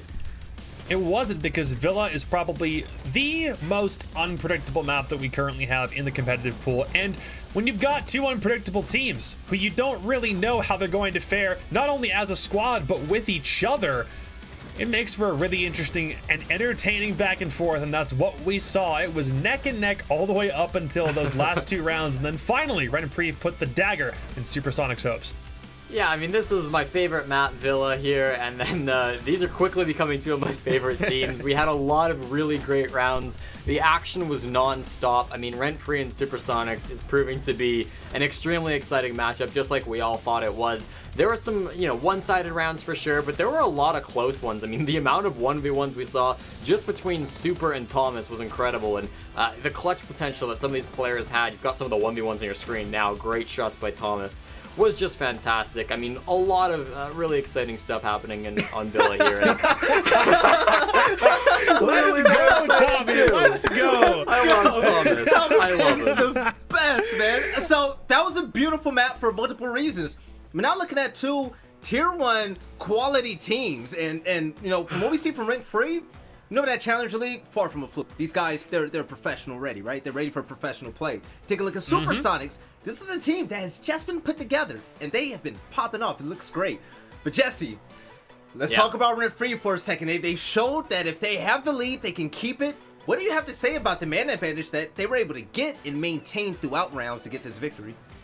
So if you were here in the pregame, you know the stat we looked at. Of course, a 96% win rate when they dominantly get that opening pick. That is, get it without trading it. And we saw exactly why in this map. And I think they really took advantage of it on defense when they get this opening pick. And this is true for almost any team. When an attacking team loses that opening pick, they slow down. There's about 10 to 20 seconds where they really just put their foot on the brakes, and they have to reorganize themselves and say, okay, where do we need someone to cover? What's going to happen? Especially if it's early, like in the first minute 30 of the round, there's usually a pause. And what Rentfree do is they exploit that. When the enemy team goes down, when they slow, they speed up, okay? They really get faster, and Rentfree keep on charging. They keep on pushing. They don't give any breathing room to the Sonics or any team that they go up against on that defensive side, and it's really nice to see it how efficiently and effectively and good their communication is to be able to get all of those kills and push coordinated into the hole. Now, Jacob, hearing everything Jesse just had to say, in order for that to happen for Rentfree, you have to have an X factor. You have to have a player that stood out to be able to secure those kills and help their team win the round, right? So in your eyes, who stepped up the most on Rentfree? Well, it was absolutely Thomas. His 14 kills in that last map notwithstanding, the positions he found himself in and was still able to win were palpable the whole way through. He had several clutch moments and a lot of late round gunfights ended up falling on his responsibility. It was the stuff that he had to take care of, either because he was the only player on site and there was someone from SuprSoniqs who was rushing him, or because he was in a position where he was the only man left standing and he still was able to capitalize. And actually, I do believe I misspoke. That looks like 15 kills for Thomas. Wow. And not 14. The man was everywhere and he did such a good job. But if I can highlight on the opposite side, Rexon on the opposite end of the board was a very consistent fragger the whole way through. I kind of thought Dream fell off a little bit in this game. Grixer didn't have to have the craziest stat line, but the combination of both Rexon in combination with Creators is working wonders for the Sonics. It's just not always every single round like Thomas, where you can rely on him to really produce a clutch if you need it. You're right. Now, looking at the stats, the screen went away, but I remember it. On the side of Supersonics, you had pretty much everybody except Rexon, pretty much around a 50% range for calls, which is really important, right? But you take a look at Rentfree, you saw a lot of people 70 plus, 80 plus. I think someone was 90 plus. It was insane. Yeah. So going into map number 2, Jesse, what is something that we need to see? Well, from the Sonics, I think controlling this aggression, recognizing the style of gameplay that Rentfree are going to bring out is going to be really important. Obviously, controlling that opening pick is what we've talked about all day long. When those stats were up, there were 2 players, Grixer and Creators, who were in a lot of opening gunfights, and they were losing a lot of them. I believe Creators was 1-3 in opening picks, and Grixer was 0-4. That's not good enough against Rentfree. You really need to be able to get control of the opening picks, and what you've got to do that is either on those roams, work together a little bit more, play a little bit safer so that you're not in these 1v1 gunfights, or on the roam clear, just slow it down a little bit, okay? You don't need to take these gunfights, because that's what Rentfree wants. They want fast fights early in the round that continue throughout, and those are gunfights that they're going to win. If you're the Sonics, you got to control this pace a little bit better. I know you're a new team, you want to play aggressive, you might not have all of your strats ironed out a little bit, but I think they need to slow things down if they want to take Rentfree, because they're playing Rentfree's game right now, and they just don't match up. That was beautifully said. So, map 2 is about to be underway soon. The players are getting locked in and ready. But, community question, and this time around, Jacob and Jesse, you guys didn't see the answers, so we asked, both of these players were on fire in their respective leagues for Stage 2. Which one will stay hot in the qualifier? For Rentfree, it was Sweater. For Supersonics, Creators. Jacob, who won? Oh, man. It was really you're close. right. I did not see this result. However, Creators is one of those names that you really just don't pay that much attention to until he kills literally everyone in the lobby. So as far as I'm concerned, it should be Creators. All right, Jesse, you thinking the same thing? I mean, probably because he's got that tier 1 pedigree, but Sweater is better, and that is the motto. So I'm hoping Sweater was able to win. All right, well, Sweater had 48%, and my man Creators 52%. But that's hey, close. Supersonics had to win something, right? They couldn't win Villa, so we give them the community poll vote, right? So take those where you can get it. Right now, Jesse, you and Jacob know a lot about CO. So real quick, does Rentfree close this out 2-0? Is this it? I don't know. I think that Oregon is one where maybe Sonics will control the pace a little bit better. It's one of those maps that obviously they picked it, and it's one of those maps where teams are a little bit maybe more spread apart. You can have roamers all the way from like the dorms to the basement, and it might be a little bit more isolated. If Sonics can sort of learn from that last map, they could pull this one out. It was only a 7-5 last time. I think we might see a map. Jacob, make it quick. The players are ready. Who's taking this? It's probably gonna swing that way a little bit, but because the Sonics are Jacob, enough of a new team. Time out. No, probably. Who's gonna win this, Jacob? Who? Rentfree won against Beast Coast in the Challenge League Finals, and it was on this map, and it was a slaughter. As far as I'm concerned, Rentfree is winning this one 2-0. Let's go, boys. There we go, Jacob. All right, players locked in already. Stokes in blue, take it away.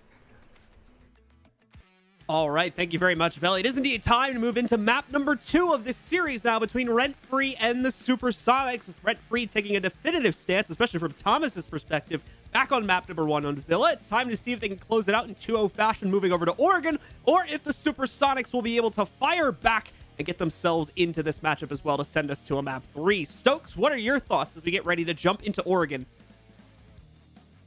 What are my thoughts? My thoughts are I love an opinionated caliber tablecloth. That's what I love. It's fantastic. He's finally stepping up to the plate, putting his opinion on these things. That's what we like to see. But as for this map in particular, I've got to agree. I think Rentfree's walking away with this one simply because of what they did to Beast Coast, and we saw Beast Coast earlier today on Oregon.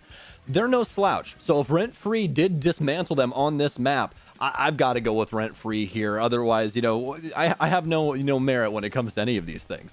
Yeah, we'll have to see how that all pans out. Of course, Rentfree individually is looking like the winner to me, but there's quite a few players on the Supersonics that we saw step up at a given point during the first map that I think could also be pretty major factors moving into map number 2. And the first of those players is going to be Rexing, because we saw him showing up, especially on the roam game for defense, having a massive impact for the Supersonics. That's the first thing I'm going to be looking to see out of this team when they get onto that defensive half. But they're going to be starting on attack here for Oregon. It's time to move into that map, folks. Time to look at the bans here, as you're now already looking at it, of course, and time to see who's going to be unavailable for play on this map.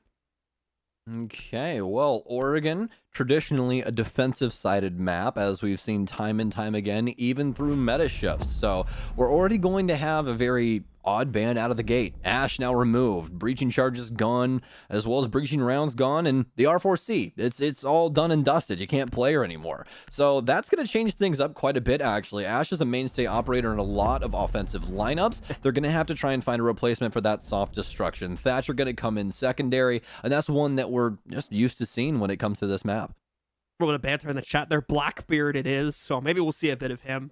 Realistically, probably not, but hold it in your cards, folks. Either way, we've got Mira as the first defender ban that's going to get knocked out here. Mira definitely can find quite a bit of use, specifically in the basement and a couple other sites on this map, so we've been seeing her banned out more again, specifically here. And then for our final ban, well, it's up to Rentfree as they have the choice. Let's see who they're going to knock out. Valkyrie would be the common go-to from what we've been seeing, but actually it's going to be Wamai that gets knocked out here, making perfect sense as well. That combo between him and Jaeger, still powerful, even with the changes that were made recently. Yeah, as well as Wamai being arguably like on a different potency level as Jaeger currently. Obviously, Jaeger, with his rifle and everything, very, very strong. But with the recent changes, Wamai still having like a decent amount of his discs, is being able to control the direction in which they go and where they're going to explode at. That's a lot of things that are extremely, extremely useful, and you can hide those very well as well on maps like Oregon. So taking Wamai away is going to change things up a lot. We're already going to have a very, very peculiar 6-pick coming out here from Rentfree. We're getting rid of the Jaeger. We're picking up Castle, and they weren't lying. Blackbeard's coming into play. I thought that was a meme, but apparently not. We're actually going to see the Blackbeard brought in. So let's see how this pans out, because we've actually very rarely get to see, at least from my experience, very rarely get to see a Blackbeard pick. And even further away from that, the site that we're going to start out on is Meeting Room. Well, Creators is confirmed truther when it comes to the test. So, yeah, Meeting Room Kitchen. This is one that we've started to see more and more. Your team can decide 2 options here with Kitchen because it's a split site setup. So Kitchen is utilized twice, either with meeting or the dining area, that cafeteria area to the left of the bomb site. So couple of options here. A lot of the teams favor this, meeting room area, strictly because how the top play goes on this site. So we'll have to see how Rentfree wants to handle this, but this is definitely a curveball thrown at the Sonics. Let's see if they can knock it out of the park. See if they can get it done indeed. The Supersonics spawning out right now, so let's see exactly how they're going to proceed with this attack. And I'm not sure if they were expecting to have to go up against a first floor defense right from the beginning of the map, but either way they're going to deal with it. So it's looking like a small tower clear is the way that they will start this off. This players could easily reposition over the next few moments, though, if they weren't expecting this site to be the play. So see how exactly they're going to approach it, as large tower also seems to be an objective here for the Sonics as well. Creators Dream, and I believe at least one other player are in that area. Grixer just droning it right now from down below. Okay, well, still some reconstructive surgery going on over here for Rentfree. Got castle barricades and the whole 9 yards really dedicated over into Big Tower. Let's see how they try and handle this. This is going to be a very interesting round overall. I mean, we got Blackbeard on the field as well as Maverick. I want to see how Dream's going to use his torch here as well. Seems as though they just want to try and beat through these castle barricades, just brute force their way in. More than likely going to get some drones in early on, but the main problem now is that, oh my goodness, Drip, that's a lot of damage with that super shorty. You guys better stop contesting that. Drip's gonna get the hell out of dodge as well. I'm extremely impressed with how he was able to just matrix his way out of this with no crosses being held by the Sonics. A little bit of miscommunication there by them on the positioning, but more than likely got caught off by a castle randomly spawning inside of the T3 area. So Drip will definitely be the winner of that exchange as he falls back into the safety of the basement. Relative safety, I should say, for the time being, as there's a good possibility he may get himself into a fight regardless. But instead, it's actually going to be Thomas that finds a first fight against Grixer. Grixer will win that. Thomas will go down. So the Sonics get the early man advantage to play off of here as it's brought down to a 5v4. Still a lot more work to be done, though, and we're almost already 2 minutes into the round. The good news, however, for the Supersonics is that they don't need to go much further than this. The site is sitting just on the other side of the wall from the stack they've already managed to work for themselves, so as long as they can get past that, they're already pretty close to the plant as we enter this final minute. All Prophecy missing out on a free drone opportunity upstairs. But yeah, that's going to be the exact problem for Rentfree now. They've given Sonics access to Big Tower. All they need to really handle is a stage wall and make sure that no one can possibly nitro cell downstairs. Partner that with a pick onto the Maestro, and they more than likely got a plant here. But it's going to require a little bit more firepower on their end. So Rentfree still has a chance inside of this round. It really just depends on these next 15 seconds and who's going to get these picks. Good intel game here from the Sonics is giving away a lot of the positioning of Rentfree. Still have Filthy at the back of sight, stun grenades in, but none of them going to do anything to Sweater. He's still alive, all except for that last one that full stuns him. It seems as though the force is going to go through now for the Sonics. Prophecy with 1 and Filthy with 2, shutting them down. Case down on stage as well. Oh no, Dream, just feed the beast, my friend. Grixer tries to fight his way in, but Prophecy has a pistol with his name on it. Rentfree walk away with round 1. They're excited about it. Definitely a definitive start, especially with the way that Drip was able to get himself started out in the middle of that round right there with a tower play. But either way, a great hold and shows the problems that can surface really for any team when you're working with only 1 to 2 angles in order to get yourself into the site. That was the problem for the Supersonics, that they only really had that wall to work off of. They hadn't really forced out any of the smoke charges earlier on in the round, so those were able to be spammed against the one and only breach they had to get into the site with. And then on top of that, an Alda positioned and looking at that when they finally could push through, made it a very, very difficult task to get anyone into the bomb site, let alone get that case onto the ground and start the defusal process. You're completely right. You're completely right in everything that you said, especially the Maestro aspect of that. That guy just water hosed everyone on the stage. It's like he had a water gun. There was nothing really else he had to do. Infinite ammo practically really at that point. Water gun. But... Yeah, one that happens to throw lead. I don't know if you should catch those or not. We might want to ask the Sonics about that one. They'd probably know more about that than us. But nevertheless, I mean, the Alda play there was exactly what ended up winning them that round. It was really based on those initial engagements, and instead of just trying to take some cheeky gunfights, Filthy decided to just feed them the magazine instead, and that's exactly the kind of decision making that you need inside of those very tight-knit executions onto site. So very well done from Rentfree, but overall really, really well done by the Maestro play of Filthy. Down to the waning seconds of the setup phase here for Rentfree as they now move upstairs into the kids' dorms, where we would generally expect to see teams going for their first site, but instead it's Rentfree going for it on their second after they've already won a first floor defense for themselves here, getting off to a good foot. If they can continue it on the more traditional sites, that's going to look even better for them as they start to unlock the initial ones again. The Supersonics out and about. Once again, going mainly towards small tower to start things out with, as they'll probably get 1 to 2 players safely to the inside of the building to begin the roam clear from that direction, and work the rest of the team in either through Big Tower or, of course, by trying to push themselves in through the main door and just try to clear out the rest of the first floor as well there. Carter might be getting in the way of that, though. It looks like he's potentially going to get a bit aggressive in this department. Oh, it seems that a lot of these drones are working the mid-floor, but nothing downstairs, which would give away Thomas and Sweater, who are now making their adjustments. Sweater on the freezer stairs and could actually catch Rexon off guard here. Rexon's going to check his own angle with the drone. Very intelligent play here, but I don't believe he's going to be able to see the barrel of the gun. They're going to move in, be able to find him, and he's more than likely just going to scurry off back downstairs and try and find some rat tactics on the other side of the map. That's exactly what is going to happen here for Rentfree. Need to lean on that timer just a little bit more. Those aggressive plays, not the best early on when it comes to those 50-50 opportunities. Grixer searching for any sort of initial opportunity he might be able to get himself and the rest of his team, but Prophecy will look for just as aggressive a response to that as he tries to swing from the inside of the big window bunks here. Take a lot of heat as a result of that, though, going down to sub 75 now, and even further as a frag grenade gets launched over towards him. A final drone is going to spot him out one more time here. They're going to try to take him out, but instead it's going to be Drip that gets the opening kill, taking down Grixer. Prophecy still alive and well on the inside of the big window room here. Very impressive stuff so far from Rentfree, able to keep him alive. And as you were saying, a great swing from Drip there to keep things alive on this double window overall. Still have Super trying to contest Jaeger downstairs, or at least inside of the dorms area, but it's actually Prophecy who would be contesting downstairs as Creators and Rexen are trying to find him, but he's in the perfect spot to hide away from both of them. Stun grenades in now as Prophecy continues to live. Still have Rexen, though, who's been working up the white staircase. It seems as though the Sonics want to try and get onto site now, but a great shot from Thomas shuts that down. Still have a player on double window, but it's Rentfree overall that are just continuing to force their way back into this round. Dream finally with a double kill, but it's more than likely not going to work out. It's all down to Super now in this 1 versus 3 as he's able to take down Thomas at least. Worried about the vertical play, but nothing to happen with that. Now has a cross to worry about, and it's Sweater who beats him to the angle, and Rentfree take round 2. Once again, the early round seems to yield at least some positioning for the Supersonics to play off of. They get what they need to start their execute, but can never really make it happen for themselves due to what seems to be so far an inability to get entries for themselves.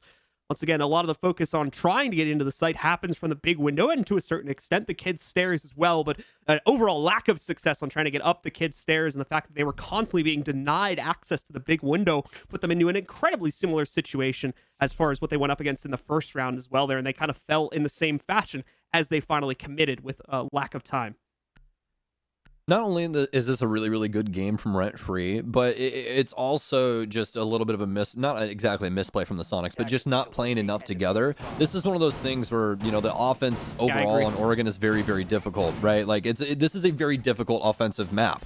But the main problem is now, though, is that they're not really staying on the same page when it comes to a lot of these engagements, and that's exactly what Rentfree are abusing. If any of you guys have noticed, it's Rentfree really getting in the Sonics' faces and then changing the pace later on inside of the round, because the Sonics think that Rentfree are, you know, going to continue to try and force the opposition back. They want to get into these aggressive gunfights, but immediately when they slow things down, the Sonics are just left there aiming randomly at the things that aren't going to be peaked. They waste a bunch of time, and then they have to go for the execute in the last handful of seconds, and Rentfree dispatches them handedly. So this has been happening time and time again for the Sonics. It's going to be difficult, especially here on Oregon. They just need to have an opportunity when it comes to their defensive side. I don't think that there truly is a way to all of a sudden beat Rentfree on this defense. It's just get your blows in when you can, try and get these rounds so that your defense has that chance to push you through to either overtime or take Oregon.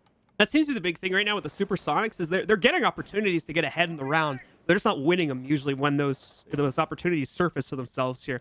Now, it's a bit judgmental, of course, because we're only 2 rounds in, and this could very easily flip if the Supersonics start getting, especially the early picks that are needed against either the roam or the more aggressive stances from the Rentfree players earlier on in the round here. But up until this point, we just haven't seen that. So Rentfree's kind of been controlling the pace of these rounds as a direct result of the fact that they've generally either been winning or being the one to retreat with like a health advantage from an early fight or something like that. Exactly. And as long as that's, you know, allowed to continue, the Sonics are more than likely going to continue to run into these problems as well. But now they have top control. It seems as though Rentfree really want to play slow on this. Thomas, the last member that was off-site, rotating back down big stairs, or big tower stairs, excuse me. So Rentfree, for all intents and purposes, playing passive this time around. Turtle set up for them downstairs. This is something that we're used to seeing when it comes to the basement site here on Oregon. It should be a pretty straightforward attack for the Sonics and could be one of their best opportunities to get around here. Prophecy's position is going to get a little bit more peculiar here. now not only has to deal with the stairs push itself, but also the hatch drop in the event that the Supersonics want to go for a hyper-aggressive play. Even if they don't want to do that, just the capability of them being able to like throw nades down the hatch is going to get in the way of him here too. So needs to be careful about the way Freezer is played from this point forward. He's going to get a Goyo shield to make that job just a tad easier. This could end up working out pretty well into his favor, considering he has 2 ADSs sitting in front of him, so should be able to avoid blowing that Goyo shield up for quite some time here as well. Frag grenade Okay, never mind. and oh no, creators able to take back put everything one I right said. onto Prophecy. Very unlucky there for Prophecy, not actually getting the nade indicator because it was on the other side of the box. So that sucks for him as he gets blown sky high. And it's going to go for 2, but it's creators this time around. Seems as though we got a backup QB as well inside of this offensive squad. So great shots here from Drip as well to try and equalize, but it's still in the Sonics' favor. They have pretty good control right now, but they're still trying to work their way into Freezer as this has been picked up twice now. Most recent mantle, Thomas, playing right next to Boost Box with those toxic babes. They're going to try and keep this area of the map locked down as this is more than likely going to be the key for the Sonics, but oh no, as soon as I say that, it's actually completely wrong. They're on the other side trying to drop down into E-Box, but oh no, Drip swings with a long stick, and he swings hard. He knocks one out, but he needs to find another to try and close things down. Super's dedicated to a plant. He can still get off. Not going to have enough time for the reposition. Can he find him? No, he can't. Goyo shield blocking the path and doesn't want to go through the vault animation instead. He has to force Freezer. Doesn't hear one on the other end of the hallway, though, as Wrexham with a nice move takes him down in Freezer Hall, and the Sonics find their first round. A trade cut off there from Rexon. Things were looking a little bit drastic for a moment as he was able to open up that opportunity for himself, but thankfully Rexon was right there, able to shut things down and making sure that the Supersonics stay on the board here now at 2-1. Some great frag grenades, really, is all that were needed, it seems, for the Supersonics to finally get themselves an opening to push into the site, as the defense team that was set up over in the Freezer Hall just wasn't able to avoid those. And 2 times in a row, we see players getting taken down by that, bleeds the player count pretty heavily, and all of a sudden the entry game isn't as much of a problem anymore for the Supersonics because they've got a big advantage built on that. Well, the main problem is now is that I'll be completely honest. I didn't see the full operator lineup last time for Rentfree, so you can probably help me with this. But they don't have a Jaeger inside of this lineup. I don't think that they had one the last time around either, I want to say. So that's the main problem, is that you have 4 grenades on the offense, and they're all going to hit their mark. You can't do anything about it. So when you're playing with a utility like a Goyo shield, you see where I'm going with this. This is going to be a very, very large problem. So these frag grenades can continue to land true. They're going to continue to get damage off, and especially on this basement site, it's pretty rudimentary where people are going to be playing. There's not a lot of guesswork that you have to put into it. There's only a couple of options for them. So you have 4 grenades, you're basically guaranteed either a massive amount of damage or you kill somebody. That's the main problem right now. That while my ban could be a possible hindrance, that could be something that Rentfree exactly wasn't planning for and something they usually play here, especially with that 1.5 times scope on the MP5. We've seen a lot of people favoring that recently, but it's just strange that there hasn't been an adjustment for Jaeger, especially when now the Sonics are putting in so much work with those grenades. They did have a Jaeger on the previous round, and in fact, Okay. 2 ADSs were set up, in front of the Goyo shield that was sitting over there. Okay, I'm gonna have to pause this conversation because the Supersonics are literally rushing into the laundry right now. Filthy's gonna fend off the first attempt at this. Drip gets the second from the inside of Freezer. Thomas gets a third. Creators with the only trade so far, and just like that, the rush has failed. It's down to Dream, who I believe was just on drone duty, and that's the reason why he wasn't with the rest of the team pushing in. Now he's got a really awkward round in front of him because he's got 2 minutes and 20 seconds and a 1v4. Yeah, that's let's just go back to the previous round. You want to do that? Let's talk about that. Okay, yeah. So yeah, they had the ADSs, but were able to burn those out pretty early on. Dream trying to slightly triggered him, discipline that, but that really didn't work out. Almost able to get 2 here, does some good damage onto Sweater, but tries to go for the follow with the pistol. Sweater still having some ammo, and the K1A takes him down Rentfree with round 4. But that previous round still falling into the lap of the Sonics off some good utility usage. I would have liked to see a Jaeger here, but it really didn't matter at the end of the day, right? So, but it didn't really seem as though that would have changed things up too much, as you were just talking about. Obviously, they had the ADSs in place, but with the recent changes, you don't get to obviously eat up 4 pieces of utility anymore. You only get to take up 2. And the other thing is if they're placed at the same place as well, 1 piece of utility will activate both of them, which is probably one of the scariest things about the recent Jaeger changes, is that the computer, I guess, what you can call it, the way that it's coded basically, is that if they're within the same engine. distance, they'll both be activated, as opposed to what it used to be where it would prioritize whichever one was slightly closer, and if they were at the same distance, it would just pick one and that one would start. So, you know, it's a really big difference for how you have to set up your ADSs and how you have to work this throwable utility overall, and having one my band once again is going to change up a lot of that. But that previous round was just Sonics trying to throw something at a wall and hope that it sticks. That's really all I got for that one. They just kind of got steamrolled. So Yeah, and I mean, round 4, a rush, it didn't work. That's our analysis for that one right there. try again, do something else. Yeah, so the Supersonics obviously try to force their way in towards Laundry there. And to be fair, it could have worked. There was actually pretty light defense on the Laundry side because they got all the way into the site before even being noticed. Just wasn't ready for the cutoffs, it seemed like, from down the hallway and on the inside of Freezer, and things fell apart pretty quickly from that point forward. So looking at Rentfree's upcoming round here on round number 5, they have unlocked the upstairs for play yet again, so they've now returned to that. And we're going to see them hold out here now. Okay, well, it seems as though Rentfree is back to basics here. So we have some early peaks here from Sweater. He's not going to find anything on the north side of the map, though, as the Supersonics have other plans, other intentions, as they're focused on master bedroom right now. We've seen this a couple times today, especially in the previous series, where a lot of these teams are starting to start on this master side and providing some pressure through other means, particularly with the Ying. So it seems as though Rentfree already know what the Sonics are going for. You can see Sweater motioning for the front door, but it's actually Creators to the first blood as Drip's taken down. See a trade going to roll in here, though, from the Rentfree side of things. Sweater trying to get another one, but he ends up overexposing himself by Classroom. And the same for Filthy. Rentfree really trying to double down on the aggression here in order to get ahead, but in fact, the exact opposite happens. They fall behind in a major way, and the site defense is now left entirely to just the anchors here. Prophecy and Thomas going to have to try and clutch this out 2v4. Well, they have the kits to be able to do it. Obviously, you want that Alda in any clutch situation, but a Nitro still so for Prophecy. This is going to change up drastically, though, as Thomas is taken down. Prophecy the only one left in this 1 versus 4. A prone angle for the Zofia, but it doesn't seem as though they're aware. No holes to be able to vault through either for Prophecy. He tries to take an initial gunfight, but gets blasted by the F2 of Rex, and little no-no shake there for him, just to let him know, rub a little salt in the wound, and we'll quickly get on to our last round here of the offensive half of the Sonics. Yeah, raw aggression from the defenders there, going all the way up until the bitter end. Even in the 1vx, Prophecy tries to swing out, make an unexpected play, which ends up being very expected by the other roster, and so they're able to shut that one down quite handily, finally putting themselves with another round onto the board and keeping the scoreline a lot more respectable at 2-3, as they're going to head upstairs. Our defenders, this is now, are going to head upstairs for their one final round, as Stokes has already mentioned.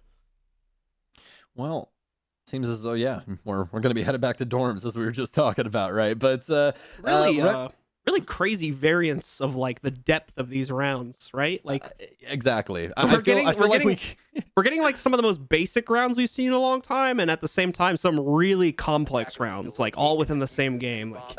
I feel like we're swimming back and forth in a pool. You know what I mean? Like going shallow end to deep end, shallow end to deep end. Like it's just happening over and over again. As you said, like we're running into really complex things inside of Rainbow Six, where we're talking about, well, you know, this one operator could have changed up how everything happened, or we're going, hey, that rush really didn't work out. On to the next round. Just rush Laundry. Just rush Forehead. Come on, man. I mean, the good thing is that, or the happy thing for me is that I'm happy that Super isn't scared to call things like this, especially with this roster, because you have to try things. You just do. Yeah. I know it might seem like the dumbest thing to some of you people at home, but those are things that you have to take a chance on and try and force, because what happens if Rentfree gets caught off guard one time? I mean, yeah, you went for the 50-50 chance on a rush working, but you got the round, and that could change up how everything happens now in your defense. So there's a lot of opportunities here, and why we see, or not opportunities, but a lot of reasons why we see those aggressive plays happen a lot of times inside of Rainbow Six. Like Prophecy right now, he's getting aggressive early on just to see where the entry point's happening for the Sonics. There's a bunch of stuff that goes into this. It sometimes isn't just, oh yeah, they just tried to rush, or oh yeah, he tried to make an aggressive play. It could simply be, hey, their starting point's over here. I got 3 drones and I fell back to the middle of the map. There's a lot of different things that go on with those different pacing points inside of Rainbow Six, and I think that's exactly what was perfectly, shown inside of those last handful of rounds. Now, unfortunately for Prophecy, the aggressive positioning is not going to necessarily allow him to get an early kill going here, especially because he's being droned out so heavily with 2 to 3 drones kind of surrounding him at any given position. He's got to be very, very careful with how he pushes, because at the same time that he's trying to lurk for a kill, Supersonics are trying to find him out here and make sure that that doesn't happen. So continue to build up the rounds. Sweater also looks like he's going to be repositioning to try to get in the way of the small tower push. Prophecy will finally actually get his first fight in a moment here, should Rexon end up committing to the inside of the kitchen. But just like we were seeing before, he's very much waiting for the drone info before trying to commit to that. And now actually taking an angle, because he could very easily get a swing from someone like Prophecy or potentially another player as well. Try and take him down. They've got hard breach utility too to also limit the angles he has to play safely from. Sweater just a second too early on that spray, otherwise could have gotten himself a nice pick there, and is now going to have to run with his tail tucked between his legs back upstairs. Strong beginnings for both of these squads. Sonics now having map control halfway through here. Great pacing by them overall, and one of the strongest offensive rounds that we've seen so far.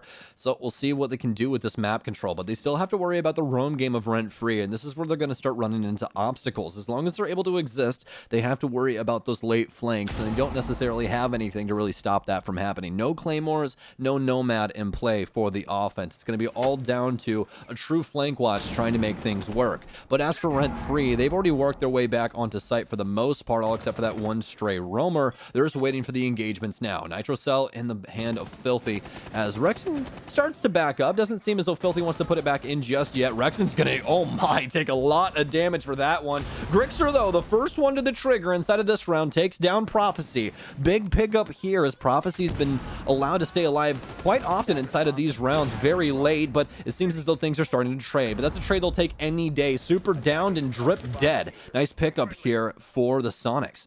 Super likely going to get retrieved here too. Filthy, though, on the flank, only able to get one for himself as Grixer saves the day. Thomas confirms onto Super, as well as see Sweater take down Dream. It's now going to be a 2v2 as Craters is also in a down state. Unsure if he'll get brought back up. A nice shot from Sweater takes out Rex, and Craters is back, but for how long is the question? And not very is the answer. Sweater shuts it all down as they try to push up the stairs, and Rentfree get themselves round number 6. Sweater is better. That's just how it is. You heard it here first, folks, right on the analyst desk and proven to you right before your very eyes. Super Sweater. Sweater is just simply better. Super in that round. I mean, things happen, right? But here you go. Now that we're switching sides, Rentfree's defense overall very, very strong, but particularly that last round, that's exactly where we needed to see them step up to the plate. That was about to be a 3-3, which is great for the offense if you're able to split it that way, transitioning into your defense. But instead, we go right back to bare bones, or what exactly we're used to here on Oregon. We have the 4-2 split with Rentfree coming into the offense.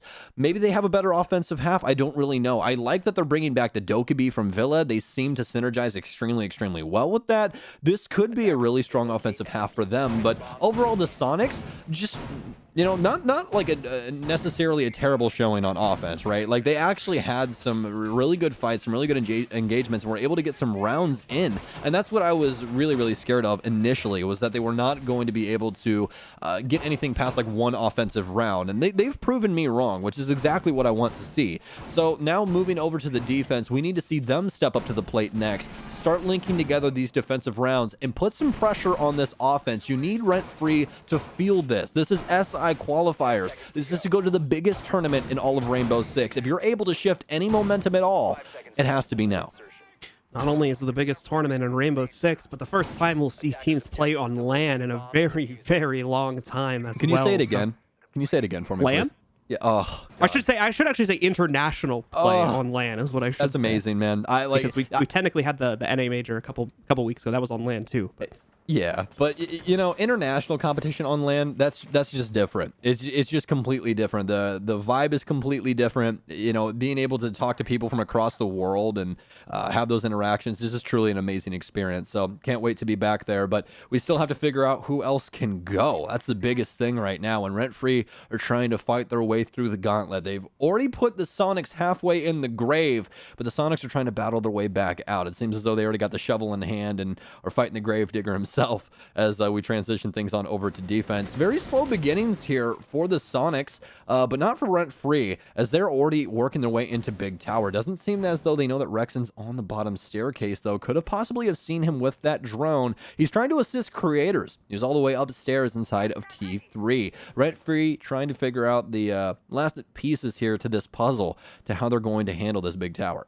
Rentfree very split up right now here too, so nowhere close to an execute at this point in time, but that could be changing over the next few moments.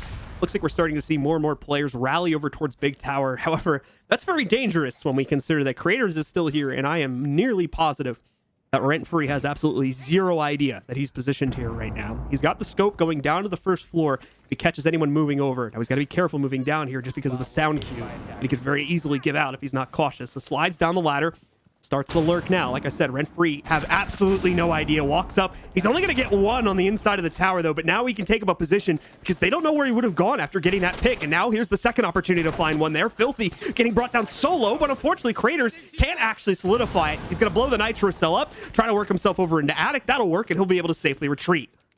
Very scary there for Creators. This was an opportunity to possibly get wallbanged through that floor, but able to skirt on out instead. So great stuff so far for the Sonics as they're able to find their pick. Grenades in now, though, not dealing any damage actually to the back line as Rexon takes a nice swing inside of sight. Takes down one, almost has an opportunity for two, but decides to back off. Filthy's next up on the docket as he gets taken down. Sweater finally with a refrag as Rexon transitions to the freezer hallway. Great hold so far from the Sonics as Rentfree only have two remaining with very minimal intel to try and make this work. Sweater trying to figure out where exactly Rexon went, but he's getting pressured from all sides now. Creators with the roam of a lifetime as it's all down to Thomas in this 1 versus 3. No drones at his side as well as no frag grenades. Very minimal HP as well, but oh man, that EBR, when it's on fire, it surely is ablaze as he takes down Rex and can possibly find another, but it's Creators from the hatch once again. As once again, we talk about how that was a highlight round for him. Some nice shots from Tommy as Rexon follows through with that.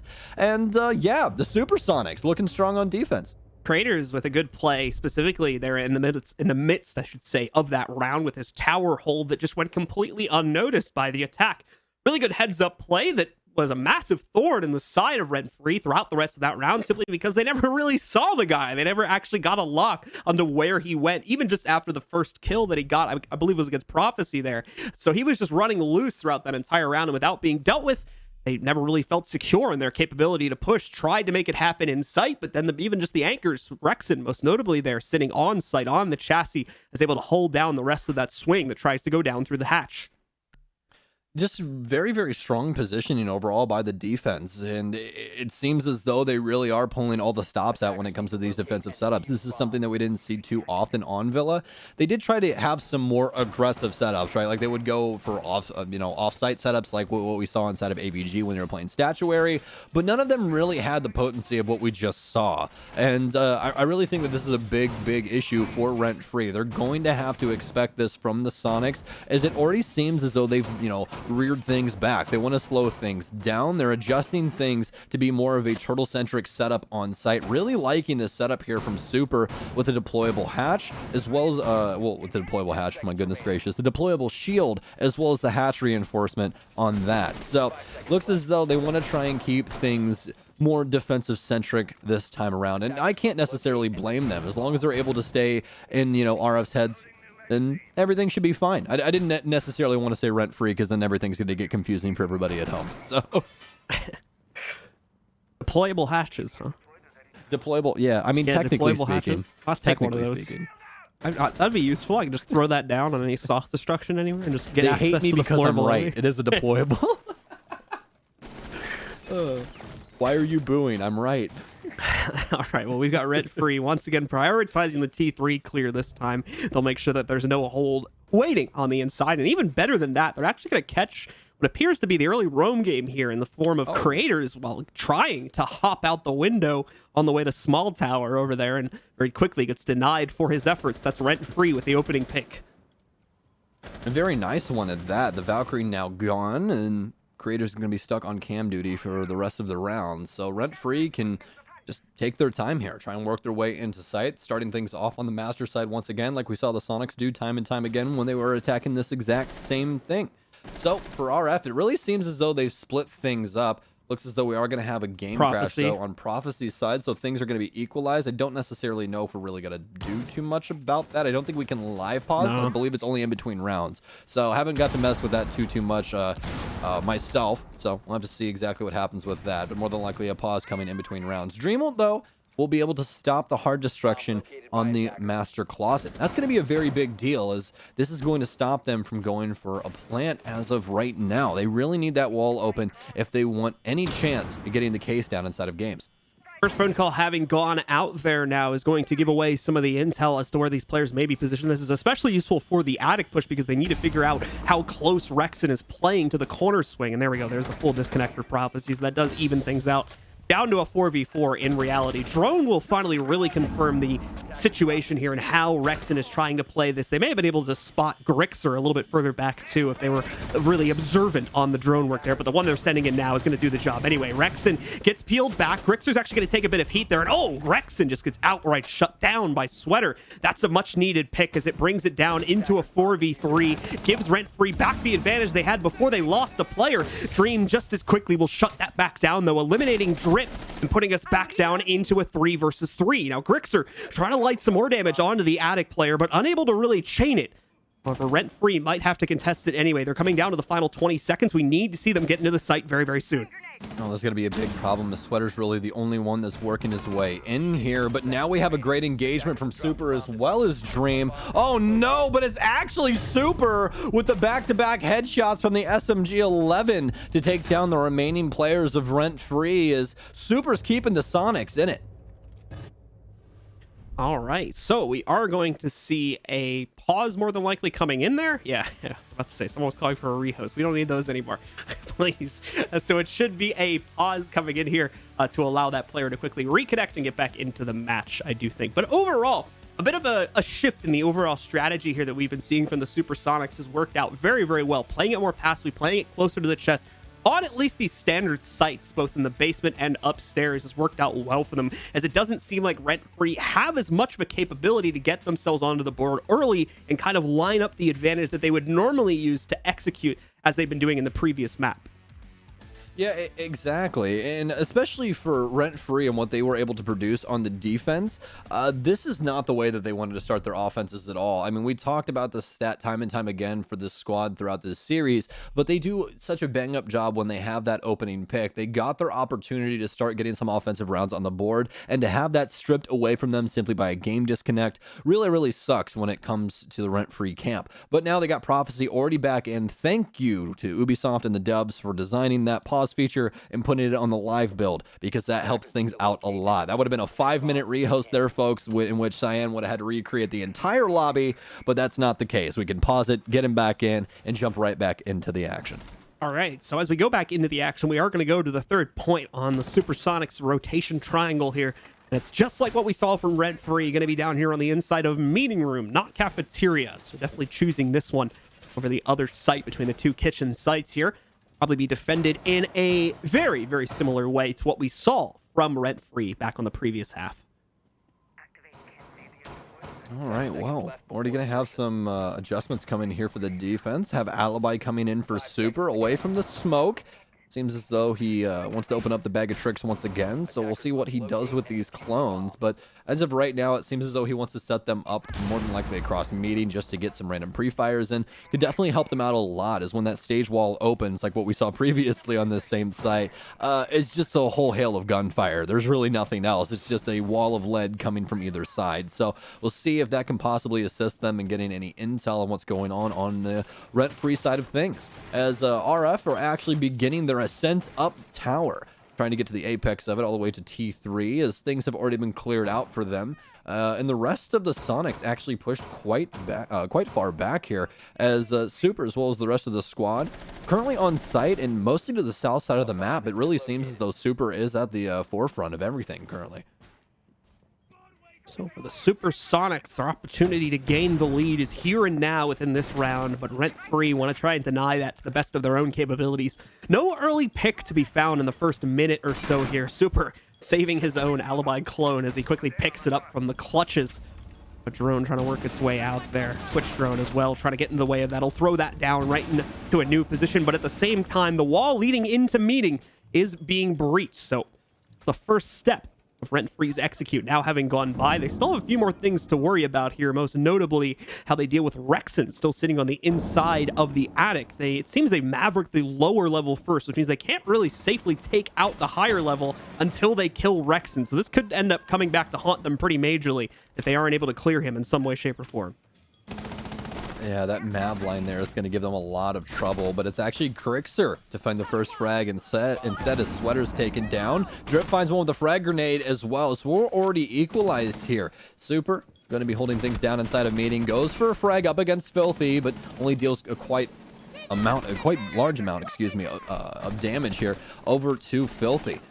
Although Rentfree still stuck around the stage area, have one of my discs inside of the window still to worry about as well. That actually caught me off guard there. Actually, well, mine not off just yet, just random blue disc, and that would actually be the Valkyrie camera stuck there, but that doesn't even matter. Is Drip and the rest of the squad trying to force their way into meeting. Able to find two, but Creator's immediately firing back. Sees that there's one down inside a garage and immediately hops back two inside of sight, but it's actually being planted on top of stage. He gets one, able to fire back, but he's already getting marked out as well, as he has a good beat on him from that Alibi clone, and this is where Alibi's utility can make such a large impact. Prophecy being marked time and time again, as he needs to try and stop him from defusing this bomb. Creators still inside of meeting, has an opportunity here, but there's barbed wire around him. He can hear a lot of these sound cues. He's trying to save himself. Oh, but a great peek from him right around the stage area, able to take down Prophecy. That's a triple kill for him on the round, and the Sonics take the lead for the very first time in this series. Raiders quickly with a realization that he does have to go back there and finish off the Zofia. She's the only operator that can self-revive. So gotta be a little careful of that one, just in case she was able to get that off in the middle of the counter defuse. Not gonna end up happening. Creators will shut it down. And with that going in that fashion, we will see another round, as you said, picked up by the Supersonics, and more importantly, the lead going into their favor now at 5-4. Yeah, great stuff here from the Sonics so far, and also not the first time that they took the lead, by the way. They did take the lead, lead one time. Well, actually, no. I take that back. They tied. Let me read my notes properly before I speak. There we go. They tied up. But this is going to be the first time. But it seems as though, a little bit of a miscommunication on the tinkle breaks. That was about it. So some major problems for both of these squads, but able to get back into things here, back into the swing of things as we're headed downstairs for the defense. This site has actually been a major problem for both of these squads, trading rounds back and forth on basement. When Rentfree was on defense, let's see if the Sonics can link some together downstairs to try and push this lead even further. If they're able to do so and able to actually close things out here on Oregon, that means we're headed to Coastline, John, and I don't think anybody's ready to see these two teams play Coastline. It's going to be an absolute mess, and I mean that in a good way. So hopefully we get some great entertainment out of that map if we do end up getting down to it. But either way, this series has already been great so far here. Both these teams fighting their hearts out to stay in contention for SI 2021. And both teams are going to have to continue going the distance. Rentfree not out of this map just yet either, though. They're still looking for their own capability to shut this down in 2-0 fashion and earn themselves that one extra step closer to being the NA representative from these qualifiers at SI. All right, well, Rentfree finally out the gates here as seems to be the drone game initially for them. No one really approaching the building early on, all except for all the way on the west-hand side. Everyone else stuck to those drones trying to clear out the building for Sweater and Prophecy as they'll commit to the clear, but they're not going to have to worry about too much, all except for Creators all the way over in Big Tower. By the time that they get there, he'll more than likely have already skipped his way back onto site. So Rentfree going to have the mid floor, but this is exactly what we expect inside of these rounds. It's more or less down to that last minute where we really see these engagements start to pop off on the basement site. So look for the hard destruction to start coming in from Rentfree, especially from Filthy with those new and improved Hibana X Kairos. Slow start to the round, as we've kind of been seeing be the case for the past 2 to 3 now, ever since the Sonics kind of calmed down their roam game a little bit. It's been pretty uneventful early rounds as a result of that here, especially on a basement hold where these turtle setups are going to really work the best when it comes to site setups for this map. It's not too surprising to see that the Sonics have chosen to play it back so heavily. Now again, you're going to see from Rentfree a lot of emphasis on working their way in from the back stairs, as well as possibly Freezer here, depending on how they want to play it. They are droning in through construction, but construction executes have become pretty unpopular as of the past couple of weeks, so I'd be pretty surprised if they tried to push anything more than 1 to 2 players as a light push in that direction. Definitely expected to come down those back stairs and hatch, because that's generally the play right now. Unfortunately, though, things don't start out very well. Creators is going to be able to find the opening pick once again, going out against Prophecy, and I believe the Kairos missed too, so it's only going to go off with 2 pellets at the top. Yes, indeed, but it's still going to create a hole that they'll get some vision through. They're just trying to stop Rexon from playing that Goyo shield, but he's already fallen back to Pillar instead. Heads up gameplay from him as per usual. Filthy and the rest of the squad, though, now need to try and equalize, and the path ahead isn't exactly clear. It's pretty covered up as to what the next step is. They really need a pick right now. Lots of hard destruction done, but they really are stuck to the big tower area as well as construction. Haven't worked their way inside, and with Rexon being here, this is where they're going to run into a lot of problems. Sprints down, but oh, Drip actually getting a trade instead. That's a huge pick onto Rexon, as he's usually got so much influence inside of these late rounds, as well as giving up pillar control now. So RF are able to actually work their way forward. That was the pick that they needed to try and force their way into storage.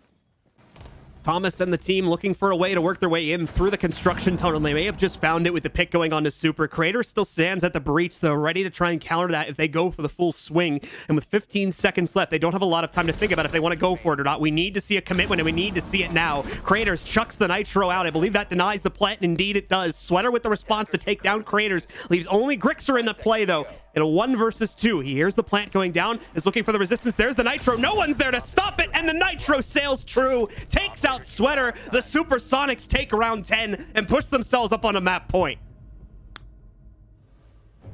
That one just hurts. I don't know how else to put that one. That oh man, that's something else right there. Some great stuff there from the Sonics, able to play things down to the wire. Nitrocell bails them out of a bad situation, almost unclutchable there for Grixer, but it did seem as though he did have an opportunity, not exactly a beat on him information-wise, so he was able to work his way in through the laundry rotating, get that Nitrocell off, but even if he didn't have that, it seemed as though Rentfree didn't exactly know that he was transitioning through there, so he more than likely was going to get that pick onto the sledge, so there was a lot of positive things going on for him overall in that situation. So overall, well, as of right now, match point or map point for the Sonics on this defensive half. We're headed on upstairs to dorms, which has worked out quite well for them so far. That's 4 rounds in a row for the Sonics here on Oregon. The Sonics, once again, keeping things close to the site and playing it out for the late round has worked out brilliantly for them. Rentfree seems to have lost their edge in massive fashion, unable to get these early advantages that seem to be so important for their capability to close down rounds in previous portions of this map. All of a sudden, they're not even getting the chances to get those kills anymore, so they need to try and find some way to make up the difference. And unfortunately, at least for the past couple of rounds, that just hasn't been happening. We need to see a change up on this round, whether it's more aggression to get them deeper into the site, or at least establishing a foothold more quickly, or trying to find some way to force the Sonics players out. I don't know exactly how they would go about accomplishing that, but need to do one of those two things within this round. Otherwise, we are going to go to that map number 3, and the Sonics are more than likely going to take control of this round as well. Not unless Rentfree have something to say about it, and I think there's quite a few people that's exactly what they're hoping for. This series so far has actually been back and forth. Both of these teams seeming to have something else to show, especially here on Oregon. The Sonics stepping up when they needed to most, as all of these players are veterans of the scene and know exactly what this pressure feels like. They want to qualify for SI, especially as a brand new roster. That would be an accolade that truly no one else really has when it comes to a roster move like this. I mean, we're talking about dropping 4 players and picking up 4 brand new players for a roster all under a new IGL, and they've already made it this far. If they're able to close out this series on Coastline, this is getting them one step closer to, you know, something great inside of Rainbow Six Siege. So Filthy, as well as the rest of the Rentfree roster, starting us off on Master Balcony once again, as their entry into the building is going to be that Master Closet. Now, they've already gotten the Selma charge off, so that's some pretty good pressure early on here, but they still have to worry about other aspects of the map, as they do try and actually pick up the mantle right now. Sweater with, oh my god, what was that? Grixer and Rexon caught completely off guard and just just dismantled entirely. That was something I don't think I'm gonna see in quite some time.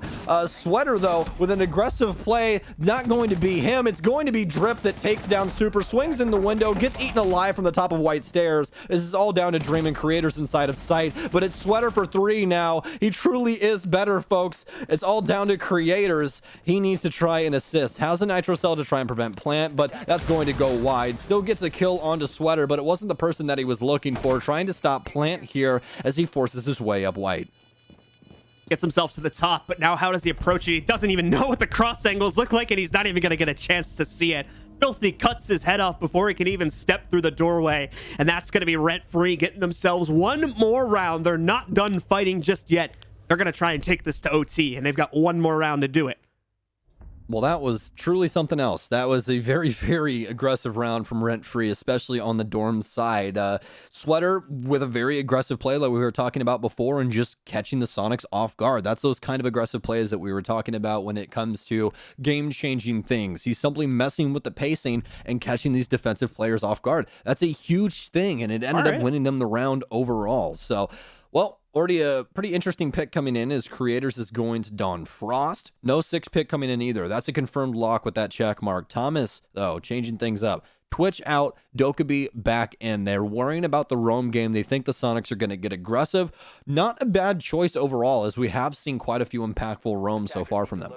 Not only that, talk about the Frost pick a little bit more here. I actually have relatively recently, too, seen this operator picked on, I think, this specific site. My memory for, like, who specifically would have picked that is often terrible on these things, so I can't give that much context. But I definitely have seen this before, and it has the possibility to work. At minimum, draws the attention away from some key players as they're trying to make entry in this part of the map over here towards Attic, where you're often going to have a defender actively contesting that. So should, at minimum, give the defender inside of that room a little bit of an edge in the gunfight.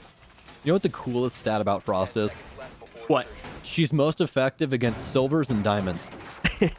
That's my favorite stat about her. It's not a bell curve. It's like a devil horns or something like that with her.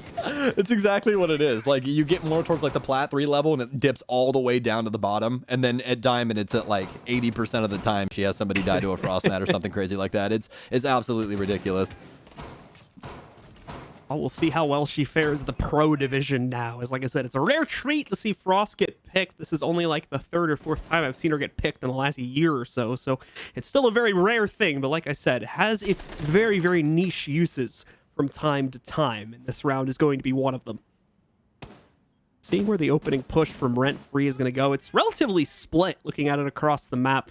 Just like what we kind of had in the last round here, you've got 2 teams working to get their way into the site. One focusing primarily on the Attic and Big Tower push. Another one trying to work their way in through a combination of the White Stairs for Creators, or excuse me, not Creators, the Rentfree players trying to work their way up White Stairs, as well as trying to get into Master, as we see now from Filthy, finding that opening pick onto Grixer. Very important one, too. He loses that. They're not getting that wall open.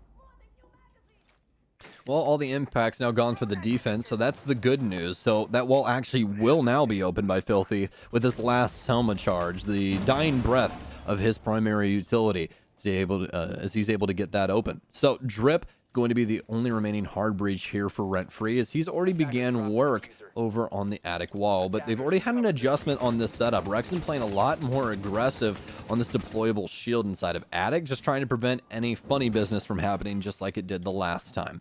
So for the Sonics, seems to be patience now, as they don't want to give up yet another pick after Grixer got taken down. Rentfree still trying to work their way onto site. They've gotten that initial hard destruction done, but they don't want to get the cart in front of the horse. Otherwise, they're more than likely going to run into quite a few problems, especially on these crosses. You can see the Sonics opting for these gunfights right now, trying to find the equalizer, but not able to do so. Dream going to take quite a bit of damage as RF try and grip around this site harder. Frag grenade in for Drip, takes down Super, yet another one in towards White Stairs. Can he possibly get some damage off onto Dream? Doesn't seem as though that's going to be the case. Artillery strikes, it seems, rolling into the site here as so many frag grenades are trying to displace the members of the Supersonics. Only with limited success so far. It's been brought down to a 5v3, and that may look like a big advantage, but it's not the end of the round just yet here. Rentfree still needs to get in. They still need to find the plant, and they've only got 30 seconds to do so. There's another pickup, though, from Rentfree specifically. Dream goes down. Creators is down. Rexon right after that. It's a flawless one from Rentfree to push map 2 into overtime. So this could be a serious problem if you're a Sonics fan.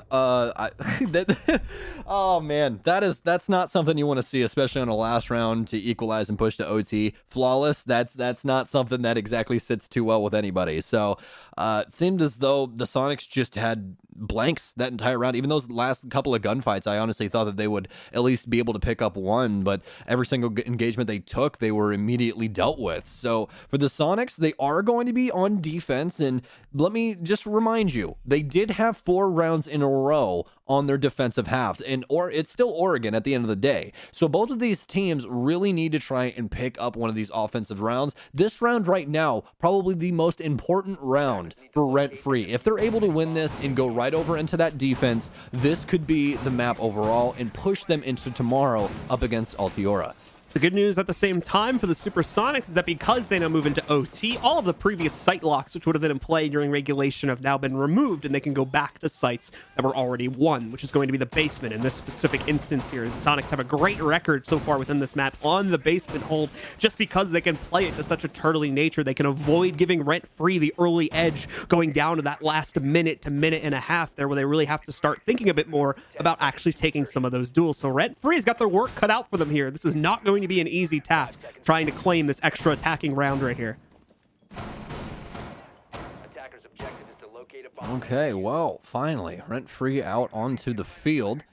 We'll see if they try and take this through their traditional means. They've been pretty straightforward about their offensive so far. Nothing really crazy coming out from them like we saw from the Sonics. No, crazy, well, all except for the one play inside of Attic. No crazy rushes with everyone trying to force the staircase or anything like that. So relatively straightforward, and it's worked extremely well for them. They continue to try and work that pick game, and still seems masterfully done from him. So Rentfree now working the main stairs. Sweater in particular going to end up losing his drone, gets rid of the barricade there. So Dream, as well as the rest of the Sonics, now knowing his location, but that's more than likely just going to be utilized later on.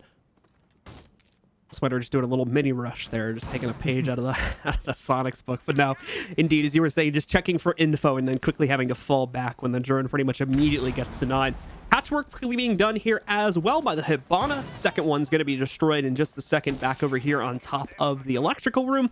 And then they'll probably take out the laundry one as well for good measure. Or maybe not. Depends on how they want to distribute their X-Kairos here. There we go. The Maverick will take care of that one instead, just to give them the extra angle. Not that it's going to necessarily be a winning or losing one, as this hatch does not always tend to see play just because of how much it's cut off from the rest of the site. Either way, though, just like the rounds previously, the Sonics are playing this all within the site. They do not want to take additional risks on their roam game right now, so they want to play this very, very close to the chest. Well, halfway through the round at this point, still plenty of utility up for the defense to utilize here. Nitro cells and everything, the whole kit and caboodle still alive for them they can possibly have some playtime with. But now it's up to Rentfree to try and force them back. Still have some concussions in hand for Prophecy, but it's the impacts right now to try and get rid of some of these issues right now inside of the laundry room area. Some really strong crosses though for the Sonics, so this is going to be down to a lot of these initial gunfights here for Rentfree. Lots of their drones now into sight to get some initial intel, but it's actually Creators with his hand on the trigger to take down Thomas, and that actually is going to really shift how this round's going to go. No more push from that construction side. They can hone in on what's happening over here inside of Freezer. Still have to worry about Drip though. Currently sitting above electrical hatch. He can drop down at any moment in time, really change up how this is going to go. They still have this pinch going on. He walks in. He gets immediately taken down from Pillar, though, as Creators is still alive and well. Grixer follows through with a Nitro Cell, but finally Rentfree follow back through. Able to get it down to a 2 versus 3, but lots of contention happening. Creators with the triple kill now, as he's on very minimal HP. All left up to Sweater, as he knows where a lot of these members are. Creators, once again, that low HP could come back to bite him. SMG 11 in hand, but he's already transitioned upstairs. What an amazing play from him, as this is more than likely going to be the round. The vertical play comes through, and Creators with a quad to seal the deal on the Sonics defense. That's going to be the Supersonics shutting it down. As you said, Creators with the quad pickup here, rattling back over to what's got to be one of his favorite spots this match now. That spot up on top of the hatch there, where he's picked up numerous round-ending kills from. Once again, though, unfortunately for Rentfree, so many problems with trying to transition their team from that first floor hold down the hatches and the back stairs into the actual site, just getting shut down time after time again, and really only Sweater pushing in from construction having any sort of success leaves him alone in that 1vx scenario, and a round one, I should say, for the folks over on the Supersonics. One more is all they need yet again here to shut it down, but just as quickly, Rentfree can also try to retie this on their own defensive round. Well, it seems as though they're going to be heading to Dorms to attempt that, John. And Dorms split on their defensive half. They were able to take round 2, but not round 5, where the Sonics were able to finally get 2 offensive rounds here. Both of these squads only finding 2 offensive rounds on their half. So, again, it really is the battle of wits as to who can possibly crack this egg.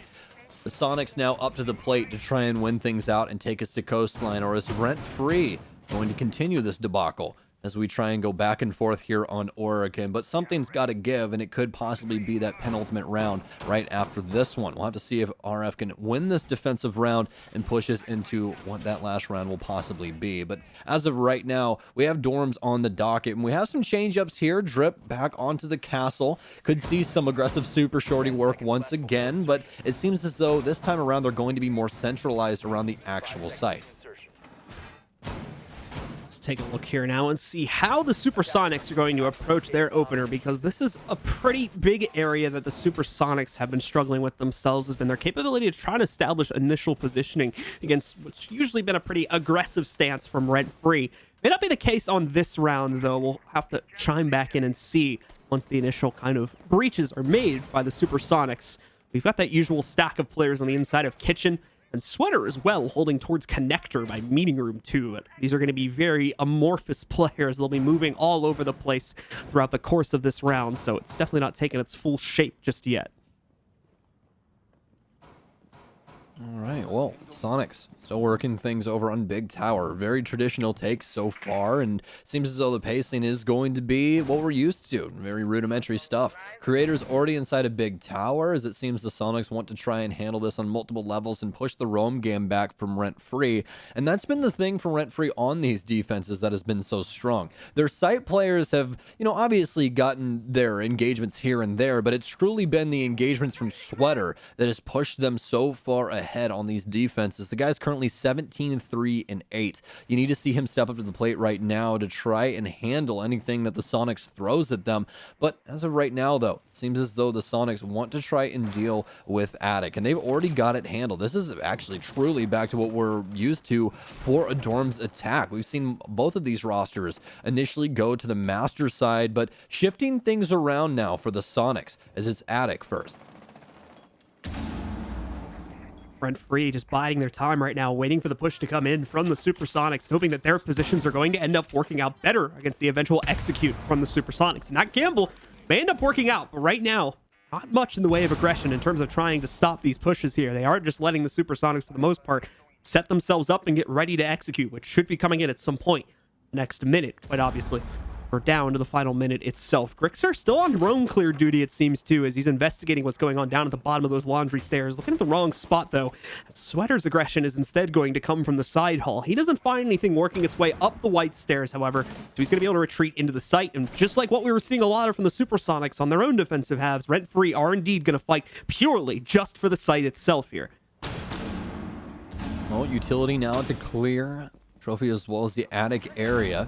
Oh, nice shots here from Drip to take down one. Still worried about the window player. Doesn't have enough ammo in the mag to be able to handle it, though. Rexon takes him down, and Super falls through as well. A double for Rexon as all of a sudden things start to pop off. Filthy's going to have to try and clutch things out in this 1v2. Has one inside of sight that I don't even think that he's aware of. Finally able to slam a magazine into that SMG-11 as it's Attic control right now. He sees one, blows that off, able to find the sledge, but can he actually kill him? Not enough ammo. Gets the M590 out. Has the Banshee to work with. Takes him down. Can he kill Rexon? Rexon's got time, and the Sonics win. Oh my, Rexon, you absolute madman. Rexon not only takes a risk on the player potentially not being there, but he gets off the defuse he might have already had confirmed for himself to pick up the final kill with literally like a second or two left on the clock, and he gets the job done. Beautiful work by Rexon. Once again, coming out in the clutch there. He shuts it down for the Supersonics as they're going to push this forward into a map 3 on Coastline.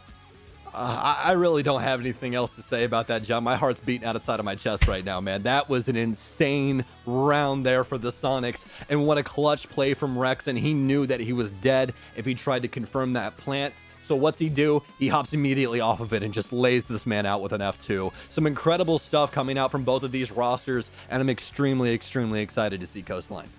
It's a crazy game so far, and it's not over yet, folks. Stick with us, as right after the break, we're going to have one final analysis desk segment, and then we'll be diving deep into map number 3 on Coastline to decide which of these two teams moves on to tomorrow. Stick with us. We'll be back in just a few.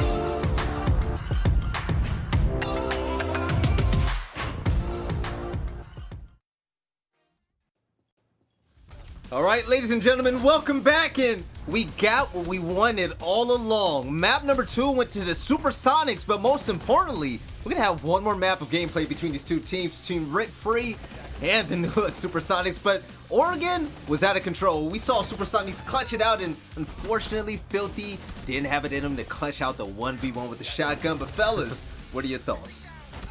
I don't want the series to end. That's kind of my conclusion. I want these two to fight forever because Yes. it is a really damn good series, and that's also setting aside the fact that the Supersonics lineup has not been solidified. It also hasn't been together for a really long time, but that just shows the power of how good this team can be with the star power it's got on it. You don't need a whole bunch of scrimming. You don't need a lot of practice. It's obviously going to be better if that's the way that this team swings, but oh my word, if we can have Oregon all over again, I would love it. No kidding. I mean, this was a really great map. I think especially as the map went on, we saw more and more great plays, whether it was that C4 down below, even the very final round with that crazy clutch, almost clutch, I guess, with the shotgun. It was a 1v1 in the end of it. Really great gameplay coming from both these teams, but in the end, we get to go to map 3. Yeah, Jesse, now you were talking about the C4 from down below. I believe you're talking about Creators, right? And Creators popped off. I'm not sure how many kills he ended with, like 17. It was something incredible, right? Yeah. So, Creators, what can you say about that man, and what made him so damn good on Oregon? You know, Valley, sometimes I like to break these down, but really, Creators gets his frags. I mean, that's all it is. It's like, no matter what happens in the round, Creators is there and he's contributing to it. Whether that means that they're, losing it, they're down 2-5, Creators still puts in a shot and tries to get those kills and bring it back. Whether that's early round, when he's going on those roams and he's managing to get himself into early engagements. It seems like whatever is happening around the map with his team, with the enemy team, Creators is there and he's killing. That's why the Sonics picked him up, that's why they wanted to have Creators on this team, and there you have it, 18 kills. Valley even underestimated him. 17 sounded good. I mean, really impressive stuff from him, and 5 and 1 of those are opening kills. Remember what I said, I believe on Villa, his opening statistics were 1 and 3. He's completely turned that around, and with it, the game has turned around as well. We went from what, a 5-7 to an 8-6. That's huge, and Creators is a big reason why. I mean, look at the differences between opening kills in both teams. Weren't you hyping up a specific team when it came to opening kills? Yeah, Rentfree has the highest win rate I've ever seen when they get that opening pick, and there were a couple of players on Sonic's last map that just couldn't win an opening gunfight, but this time they showed up. Yeah, like they got beat out by 2 players, Creators, and also Grexer. Man, I love Grexer. Yeah. He was on the United, and the magic that he's making it happen on Sonics right now is incredible. But there goes the stats. You got Creators at 18, Sweater 17 and 9. But speaking about Sweater and the rest of the Rentfree roster, Jacob, we saw a lot of good aggression, good and bad aggression coming from this roster. It seemed to help them times, it fell flat on their face others. What do you have to say about this team? It's their MO. It's the thing that they want to stick with as often as they can, because it's been proven to have results, especially against a team with as much star power on it as the Sonics. If you can be aggressive, play quick, use the first 30 seconds to even the first minute and try to get an opening frag or get some other sort of impact, it is something that Rentfree have done an exquisite job of at times. But against this lineup, at least on Oregon, it definitely has faltered. And something else to bear in mind is that this is actually the first time that Rentfree have lost a map in competition that is like in Challenge League they only lost one. In qualifiers it's obviously a little bit more of a mixed bag, but to still take a map off of the Challenger League champions at this stage is something that the Sonics should absolutely be proud of, because they were reading into that aggression the entire rest of the way on Oregon. I think something you brought up before we went into this map was the idea that they needed to, or Sonics needed to catch on to how that aggressive playstyle is going to factor into the rest of a matchup. And that's a really difficult thing to do, especially when you haven't scrimmed or practiced nearly as much as these guys haven't. Thing is, they did a really good job of analyzing it in the moment and then bring the proper operators and setups to counter it. So good job on Sonics, but we're still not done yet. No. We have one more map, and speaking of that last map, Jesse, which team? Yeah. Oh, you can't even count the Sonics. How is Rentfree when it comes to this last map? Rentfree, I mean, there's a very small sample size that we can see from Rentfree, but the one match that they did play on this on stream in Stage 2 was a 7-1. It was against a team called Favelas, who are an alright team in Challenger League. I believe they finished middle of the pack, 5th, I want to say. And so that 7-1 scoreline is really promising. You know, obviously, I think Coastline fits their playstyle. I mean, these are gunners. Coastline really does tend to favor gunners, but I think that Sonics too. Yeah, exactly. I mean, this, even going back to old Sonics, you know, this was a map that they were pretty decent on. So coming back into it, I don't think you can count them out, but you can definitely guarantee this is going to be a really fun map. There actually was, if I may, real quick, one other time that Rentfree played on Coastline was in the qualifier against a team called Eliminators. For those of you who don't know, that's also loaded with star power. Guys like Crazy and Mark the Shark are on that team. Suzaku and Carnage B are also on that lineup. That went max point overtime. Yeah. So if you needed any other proof that this is going to be close, Rentfree just barely won Coastline against another team of former pros only last weekend. Who are they playing on Coastline this time?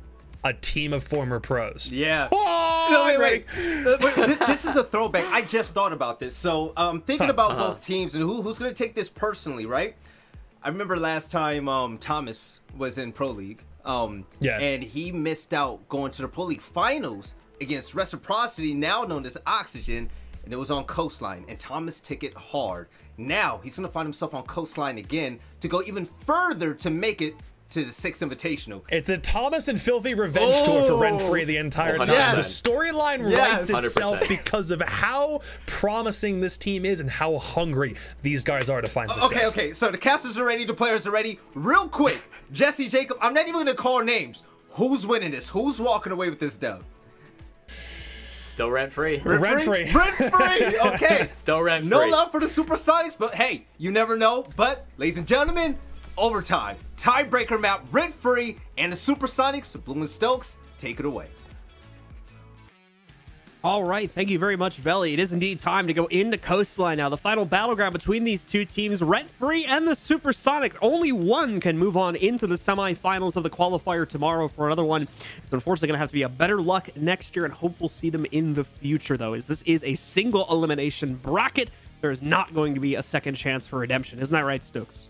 No, not at all. And this is a big deal once again, folks, for both of these rosters. Six Invitational being the biggest tournament that we have to offer inside of Rainbow Six Siege. Everyone wants to be there, but there's a limited slot number on that tournament. All of them contesting the last slot, inside of North America. It could be one of these teams that is able to actually run the full gauntlet and get there, but it all starts here on Coastline. Which one of these teams can possibly win this?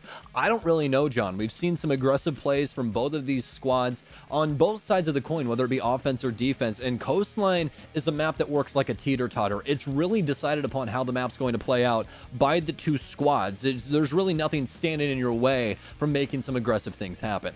So we're going to have to see just how aggressive these two teams want to play, especially on defense as well. It's kind of going to be forced upon you just by the nature of the map. And if we remember the way that the previous map was progressing, teams were starting to get more and more conservative with their plays on the defensive side. We were seeing, at least from Super's team's point of view here, from the SuprSoniqs, we were seeing more and more play sticking to the site, trying to have these 5-man holds. And that was generally working out well for them. If they're not able to do that here, you have to wonder what the fallback strategy is going to be, because when playing the roam game, we've generally been seeing Rentfree win a lot of those rounds. Let's find out what the bans are going to look like, though, as we're heading into the map now. SuprSoniqs get the first ban, and they're knocking out Ace.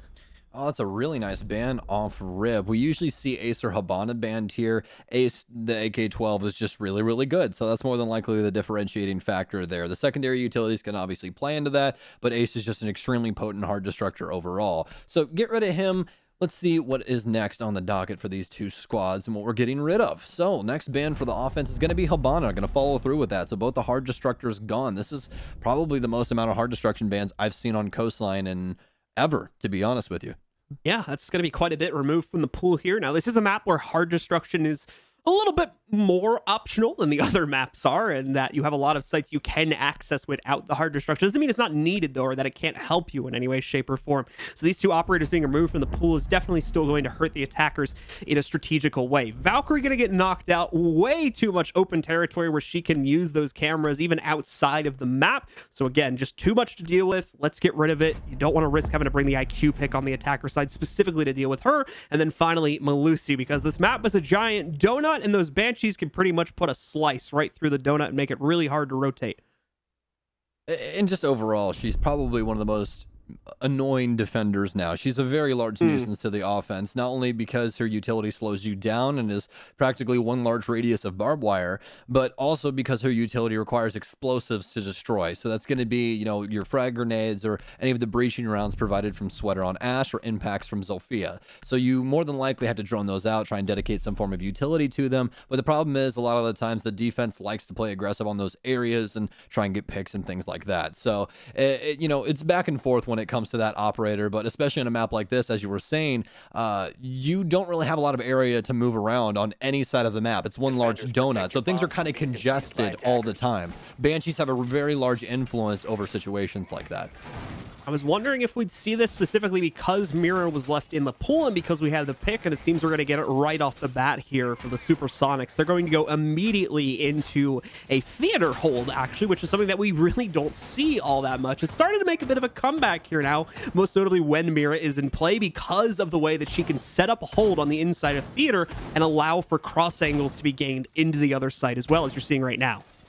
Yeah, Mira is an operator that completely changes up how sites are played, and that's why we see her banned out quite often, because if Mira's on the field, you have to respect it. If you don't, you're more than likely going to lose simply because of those being in play. You can get some really good intel from them that's almost instantaneous because of how you can capitalize on it. So really strong stuff, but even stronger stuff here from Sweater. It seems as though we have not skipped a beat from the previous map. Rexon already losing his head. Rexon just skipping a foot or two as he trips and runs over there. It's going to take him out pretty quickly. Craters is going to fall pretty quickly here as well. What is this from Rentfree? Getting so many picks so early on. Where was the aggression coming at here? I suppose he was just somewhere near the window there trying to get aggressive and pays it. Well, no, certainly not, because that's really far away from that. So he totally jumped out the window, and then the ragdoll just like sent him into the corner. Yeah, I don't know how the ragdoll got put there, but I guess he died somewhere near the window. Got a couple weird ragdolls this game. Someone was like spazzing out inside of a wall earlier too. Oh yeah, the Habana. Oh man, see, these are the things that I remember. I can't remember which round they, you know, put a case down, so I have to write it down. But I can remember which round Habana was jiggling on the floor. Like, my brain sometimes, man. Bugs are funny. they're great, especially if you're a Cyberpunk fan. You know, yeah, it's good stuff. So. But no, so far between these two, already some picks going in Rentfree's favor after some really aggressive pickups early on. Not too much has transpired, though, besides that. Currently, Rentfree's biting for guitar control. They really want to try and force their way into Penthouse. They've already got a good beat on VIP as well, so it's going to be up to these anchor players for the Sonics to try and make some magic happen. They do still have a Nitro Cell as well as all three of those Toxic Babes for Super to try and prevent this plant, but the problem is that the offense has so much more utility than the defense right now, they can just try and steamroll them, and that's exactly what's going to happen. Sweater providing some pressure from underneath will be able to get rid of the mirror window. Looking for the second one as well, so going to be able to clear out both of these spots, and this is going to make it very difficult to hold down Theater, especially after Filthy starts sending shots that way. It's all left up to Super now inside of sight, but he actually ends up getting caught off, but Dream's there to keep him alive. Not before Prophecy is able to take him down, though, as he's going to be one of the last few here in order to actually assist in taking down Dream. Rentfree take round one. Almost thought that was round two for just a second there, but round one, nevertheless, for Rentfree.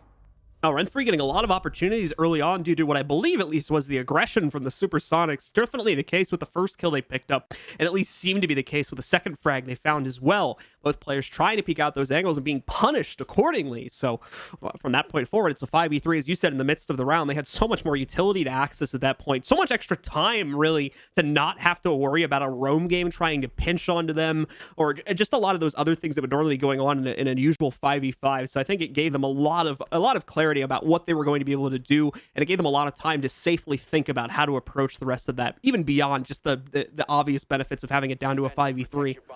Yeah, if there was a graph for Rainbow Six as to, you know, your win percentage chance throughout the round, when they got those 2 picks, that went to like 99%. Yeah, that's just kind of how it is when it comes down to that, especially with the operators that they were able to get picks on, or more or less the players, especially. Rexing getting picked off that early is never a good thing, as, again, we've talked about throughout the day, his impact late round is unparalleled. I think he really, you know, showed that inside of the previous map. So, as for Rentfree, though, really strong beginnings here. Supersonics trying to put them on their back foot, use their intel, use those drones, as well as just played very heads-up siege. They knew that these initial engagements were more than likely coming. The Sonics wanted to be aggressive and try for these spawn kills and some very unorthodox ones as well, especially, you know, Rexon running out of the kitchen window. Don't see that one, you know, very often, but still caught him off guard and was able to get the pick because of that. They try and refrag over on the penthouse side with the window, and that's all she wrote. Pulse hops out the window, dies, and now no longer do you have a Jaeger, but you also have no cardiac sensor to say where the offenders are coming from. All right, so Rentfree out on the board. Already about 30 seconds having gone by from the round. Still kind of in that secondary drone phase right now for Rentfree, though, as they're worried more about gathering intel than anything else at this point, since they still have so much time to play with. Now, it's going to start to change here within the next 30 or 40 seconds. We can see Sweater putting some pressure onto the window going onto the inside of Hookah, and Thomas is doing something similar from the doorway here, trying to put the pressure on, trying to figure out what the positions look like, and more importantly, how they can work their way past them to start working towards a plant. So all still very strong defensive positions here for the Sonics, as they have adjusted inside of sight to compensate for Rentfree and their push on the Hookah window. Still some pings coming in, as well as case down outside, so it seems this is going to be the main focus for Rentfree for quite some time, but they still have some other avenues in which they can exploit to try and handle these Sonics members, and as of right now, it seems to be a clear of the downstairs bar areas, especially from this blue window where you can get a nice cross on over to Vibe Stairs. This is going to be a really strong setup here for Rentfree, especially if the Sonics try for some rotations later on. See Prophecy just slowly lurking into that sunbar now. He's going to move forward, try to take it. Rexon is watching the cool vibe stairs, but other than that, he's not going to have much in the way of resistance over towards the, say, the kitchen area. He's worried about that. Like I said, the Rexon going to be his main obstacle as the first phone call comes out. Trying to gather some intel here. Rexon going to spray back at it, but not a whole lot of damage being done really on either side of the coin. That's until Drip takes another hit right there, though. He's going to go down to sub 50 as a result of that. Still, though, approaching the 1 minute marker now, and no kills having been found as of yet. Rentfree are desperately trying to grasp for one, but they've been unable to get it. Oh, and this might be the adjustment here from Rentfree, as they do have first floor control. Looks as though Prophecy wants to try and make a play for Vibes, but no real opportunity here for him. Barbed wire covers the staircase, and that's going to make things difficult on account of the sound cues. Drip able to finally find a frag, though, as we're already in the sub-minute category. 40 seconds remain here for the offense to try and fight their way into sight. Rexon's looking for his pick now onto Hookah, and he'll get it. He bodies Sweater, looks for 2, but not able to find it after a quick move from Drip. He's 1 HP, but Rexon's going to go for 3. Grixer confirms the other one, so who really cares about that? Thomas takes quite a bit of damage, is Filthy. Still contest inside of Aqua, but it seems as though they've actually caught him off guard. Filthy with a nice cross through the large hole in the donut, able to take down Creators. Grixer and Super, and this 2 versus 1. Grixer trying to go large with this 2K, and he gets it as well. Actually a triple for him on the round, but let's be kind. Let's give that kill on over to Rex and Grixer. We'll call it a 2.5. I'll meet you in the middle. Overall, a great round from Rexon, though. Had himself really a kill buffet when he was sitting at that hookah door position. So many players, and as soon as he had gotten the first pick against the player that was actually standing at the hookah door, there was really no one left to contest him. So he had free reign onto those two other angles, both the player repelling and coming up cool vibes, as well as it didn't really seem to be paying too much mind to him. Massive mistake made there by the Rentfree squad. That's going to cost them the round and now tie us up at 1-1, as it seems we are indeed in for a very close game between these two teams. For our defenders over on the Supersonics, in the meantime, they're shifting themselves over towards the double bars for this next hold. You know, it's funny how many professional players or just competitive players in general that you'll talk to, and usually Coastline is down near the bottom of their list in order of favorite maps to play when it comes to competitive Siege. And a lot of them talk about how, you know, the map doesn't necessarily need a hard destructor. You can be very aggressive from both sides, and the defense's chances are quite low in comparison to other maps inside of the competitive map pool. It actually has like the lowest defensive win rate chance, I'm pretty sure, when it comes to all 7 of the maps. But the thing about this map that makes it so fun to commentate and so fun to watch is how explosive these rounds get. That's exactly why everyone at home, granted, you know, the competitive players might be hating their lives, but we are having a lot of fun, and that's what matters. You know, it matters about the viewer experience. So thank you guys to all the competitive players out there that continue to pick Coastline so that we can have things like this, because this map right here, I can tell you from the very first 2 rounds, this is going to be something crazy. I'm excited to see how these adjustments go through for both of these squads, because this is where the rubber hits the road for both of them. They each have a round on the board. They now know how these Coastline rounds are going to go, and it really seems to be gunfight heavy, John. They want to lean into these mechanical skills and prove that they are better, and that's exactly what's going to happen. I swear, you say something that relates to Sweater's name, and he kills somebody. Creators off the field, Alda gone. Sweater is better, it seems. That's what the kids say. Pretty well. He picks up the opening kill yet again here for Rentfree, putting them on the board. And remember, that's a very important stat line that was talked about right before the series even got started, is that they have something like an 89% conversion rate after getting the first kill. Rent-free this is. So letting them get that first kill is going to be a bit of a scary thing for the Supersonics when you consider just how often they've been able to close out following that opening pickup here. So after finding it for themselves, they're going to take the rest of at least this half of the second floor for themselves. There's still some potential for the Supersonics roamers to mess around at the top main stair area if they would like to, but for the most part, that is done and gone with at this late point in the round. Or maybe I'll have to hold my tongue on that, because they are playing around with the main stair position right now, but no commitment from the Supersonics, so it does look like they are going to primarily hold from inside of the first floor itself. And now with that upstairs control, Rentfree can begin to really plan an attack onto the bars down below. Great map control right now for Rentfree as they have the staircase controlled that they need as they barrow downstairs. Super gets taken down as well as Grixer, but Dream finally fires back. But more than likely going to be too little too late as Sweater bullies his way down Vibes. Almost able to get 2, tries to follow through on the kitchen swing, but not able to do so. Dream, the only remaining member, has a 1 versus 2 effectively unless they're able to get Sweater up, but that's going to happen. It's a 1 versus 3 now. They have to know that the adjustment came through. They know that Dream's moved as the case starts to go down. He's more than likely going to try and crawl into blue bar here and find an off angle. He gets it, not able to kill the sledge, but does a lot of damage to Thomas here. Sweater on low HP as well. Oh man, there is indeed a snowball's chance in hell here for Dream, as this Vector can eat them both alive. It's going to be all about the angles now, and Thomas has him from kitchen. Big win there for Rentfree inside of round 3. A little bit scary towards the end of it, but away from that, a nice closeout from Rentfree, especially with their initial aggression. Again, finding that opening pick and not even faltering there, able to get 1 to 2 more as well before we finally start seeing some trades coming in the other direction. Dream with a fantastic attempt at the clutch for himself, especially with the start on the inside of kitchen, played that very well. And had they tried to continue aggressing onto him as it initially looked like from the 2 remaining players on Rentfree, might have actually had a chance to close that out on the inside of kitchen. But Rentfree made the smart decision, backed away from that very, very precarious kind of choke point that he would have been able to work, end up focusing on the play, and that's when unfortunately he doesn't have much of a hope of winning it, just because of a lack of info at that point more than anything.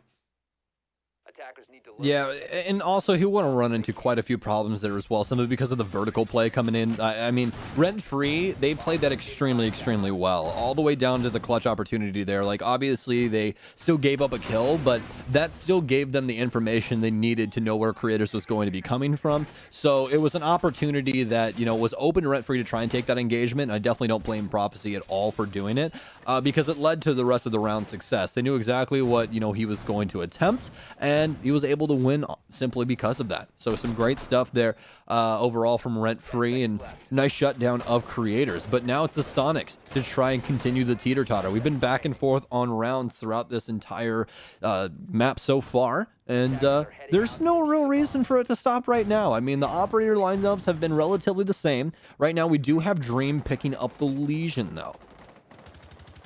A little bit of a change up there. Talked about this a bit, of course, in past matches, but we started to see Legion filter in a little bit more and more now and again. He's got that 1.5 times sight. Still has the nerf effects in place, so the Legion binds are not anywhere near as good as they would have been about like a year or so ago before he got nerfed. But still, he's come back in a little bit ever since getting that scope added on. And we've seen him picked every now and again. You know, at one point in time, he did have kind of a balancing issue simply because he was practically free intel. He did everything. That was the main problem, right? Like, he stops plants, he makes it to where you can't sprint, and he also is able to tell you where you are. But now he's just kind of a nuisance. You have to go through an animation, but Dream's going to have to be dealing with a lot here. Might actually be able to get one. He does. Can he get away with his life? He does indeed, but no. Hops right into Drip's line of sight, who's going to be able to trade him out. So some nice pickups here, but the engagement onto Sweater, that was a great shot, or at least great gunfight opportunity there for him that he was able to capitalize on. Yeah, I mean, from my eyes, he should have been dead to rights right there, as I'm pretty sure a player blew out a wall directly behind him, and they just weren't able to spot him for whatever reason. So the fact that he's at least able to go 1-for-1 is a pretty massive deal right there, considering that he had been found out outright from the looks of things. Either way, 4v4 now with the last half of the round remaining as we approach the 1:30 mark. Quite a few players like Filthy that have already been set up in pretty much execute positions, ready to go for quite some time already. They're just waiting for the rest of the team to set up and for them to build up the confidence necessary to really commit to this. They haven't done a lot of clear on the second floor, though, so the roam game from the Sonics is still alive up here. Well, they do have a beat on it from that EE1D, so they know something's going on, something's amiss, and Drixer's going to be called an EE1D once again, and this time he moves, so they most definitely know where he is. Continuing to try and engage on these gunfights, pre-firing every angle he possibly can, but he's all the way down at 1 HP. Not very many gunfights he can still take, as now the Jackal track comes in, Rentfree with the information setup here inside of round 4 that is paying back in massive dividends. Toxic Babes now towards the kitchen door, but there's plenty of time. Filthy doesn't really care, though. He bullies his way in. But no, Super's there first. Creators falls through second, but Thomas to fire back. That's exactly what they need. Bullying their way into sight, and is actually working out for him. Prophecy with yet another one, but now it's down to the 1v1 up against Rexen. This is where those late round potentials come in for this man. Jaeger could possibly have a massive play that is able to shut down Rentfree as they're trying to link together some rounds, but it seems as though they now know where he is. It's a 1v1 engagement. Who can possibly be better? With very minimal time, though, Prophecy's got a decision on his hands. Does he stick the case, or exactly what happens here? Prophecy works his way up, but oh no, it seems as though Rexen's got his mark. He hops through the hole. Prophecy, sir, you have indeed been outplayed. Rexen keeping that clutch opportunity alive and follows through on it. Rexen able to shut that one down beautifully playing. Knew his opponent would have had to play the aggression against him, and more importantly, knew that with the time being low, that the aggression might have just come directly towards him. So he plays that incredibly passively, sits in the bathroom for the most part, waits the duel out. If the Zofia rushes him, I more than likely win because I'm already on the angle aimed down, and if it goes down to a low time scenario, he's probably not going to risk the plant because he'll assume my flank and then come after me anyway. It works out perfectly. He even gets that little like mini flank as he goes past where the hop out would happen from as well, and just gets the nice clean shot to the back of the head to end it there. Beautifully played by Rexen. I feel like it was that TikTok series that's been going around for like the last 6 months where the guy's playing video games. Some dude runs in the building. He's like, oh, a riot shield. If I move over here exactly 2 seconds later, he won't be able to kill me. And then the guy throws the C4 and kills him. It feels like one of those little instances where he's just analyzes the situation almost perfectly and plays it to a T. Some great stuff from Rexen overall, but Prophecy just not able to make the decision there. It seemed as though he really thought that Rexen was going to go for the aggressive play and try and push him on case, but that was definitely not the case at all. I mean, he simply rotates outside and makes a better play. So we're 2-2 once again as the Sonics are battling back on defense, and that's a really, really difficult thing to do on Coastline, especially against a team like this. Rentfree have been so strong on offense throughout the day. The hookah billiards holds coming up here, and just to talk about the last round one more time here for Rentfree as well, a problem that showed up for them was the fact that they tried to force the issue to the inside of kitchen. They'll have to be mindful of that right there, as they did get funneled. I talked about that doorway being a choke point in the previous round in the 1vx that I think Dream was up against there, and it worked just as well for them on that round as well, now that the site was actually kitchen. Rentfree sending so many players in through that doorway, and without any other angles to work with, the Sonics were able to trade that very well to bring it down to a 1v1. So Rentfree, they need to explore a little bit more, open up a better second angle to play with so they don't get pinched out as aggressively. And even away from that too, just losing their case on the initial push was very, very dangerous. I had thought that the round was over at that point, let alone that fact that we got down to a 1v1 about 30 seconds later. Yeah, these teams continue to battle back and refrag each other, and that's exactly what we were expecting walking into Coastline. I mean, you can see how tight-knit a lot of these teams are. Rexon and Creators playing very close together, as well as Grixer and the Maestro. But it's going to be Creators to lead us off here in round 5 as he takes down Prophecy. Last one dead the previous round, and first one dead this time. So, seems as though the Sonics are going to have the lead. Rentfree to respond. Trying things now, though. Lights up Rexon, but actually ends up getting him through the wall. Sweater on an absolute tear as the EE1D follows things through. Just trying to slow down these Supersonics members. And this is where this intel game is so strong with these 3 operators. You're able to clear out roam games like a hot knife through butter. It is just so dang easy. As an example of that, we're going to see how quickly Creators gets flushed back downstairs, seemingly not to matter as Thomas cuts him off the second he goes for a cross anyway.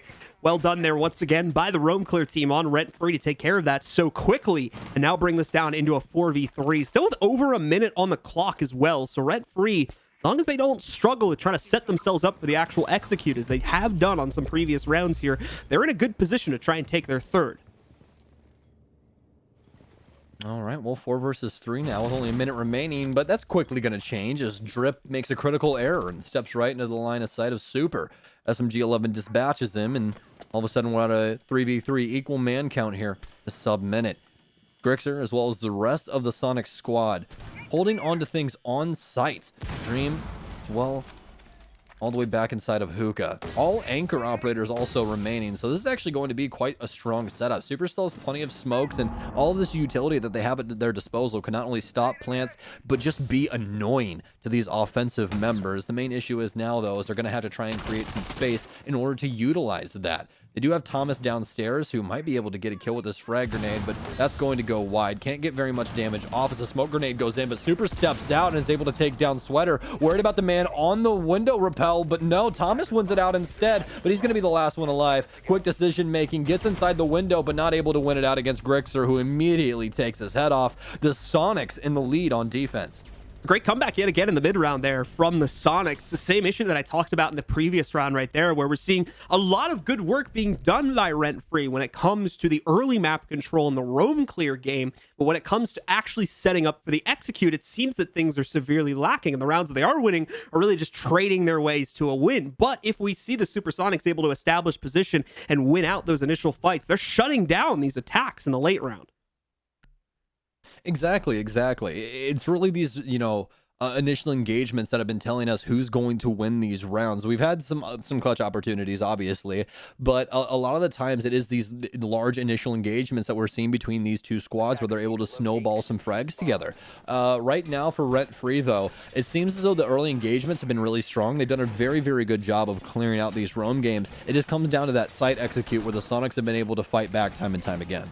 Well, guys, we've got a special challenge available in the game right now on top of our SI Battle Pass we talked about before. We also have the Corsair Challenge that's rolling from right now, started yesterday, and it's going to be going until December 24th. Go ahead in game, just play 5 rounds in a PvP match with a friend, and you can earn yourself the Corsair weapon skin. Go ahead and check it out in game now. 10 seconds left. Funny of you to think that I have friends, John. I mean, same. But...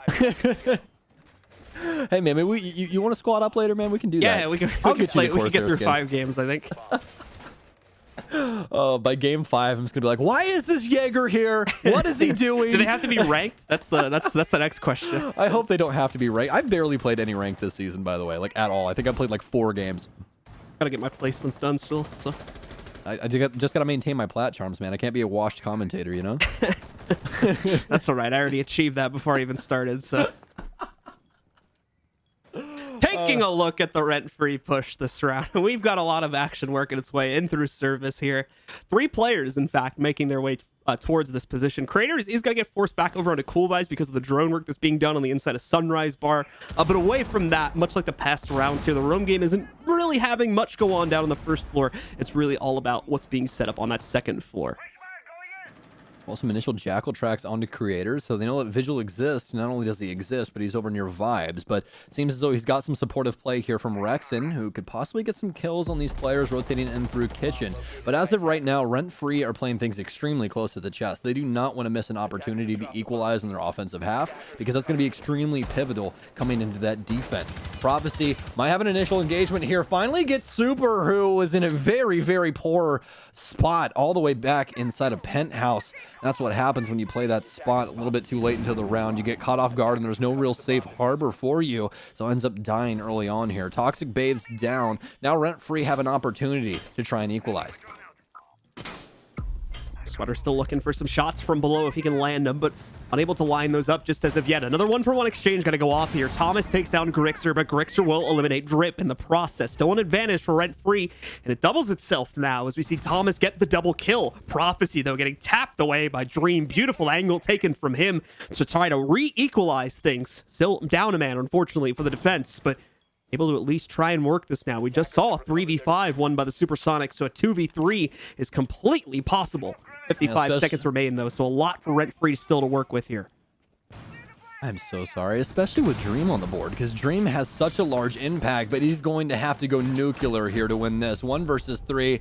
Very quick, though, as Rentfree dispatches him and actually claim round 6. So 3-3 going into the half here, and a really strong showing from both of these squads. I mean, Rentfree, they were able to get the initial engagements, which is exactly what we expected from them with that operator lineup.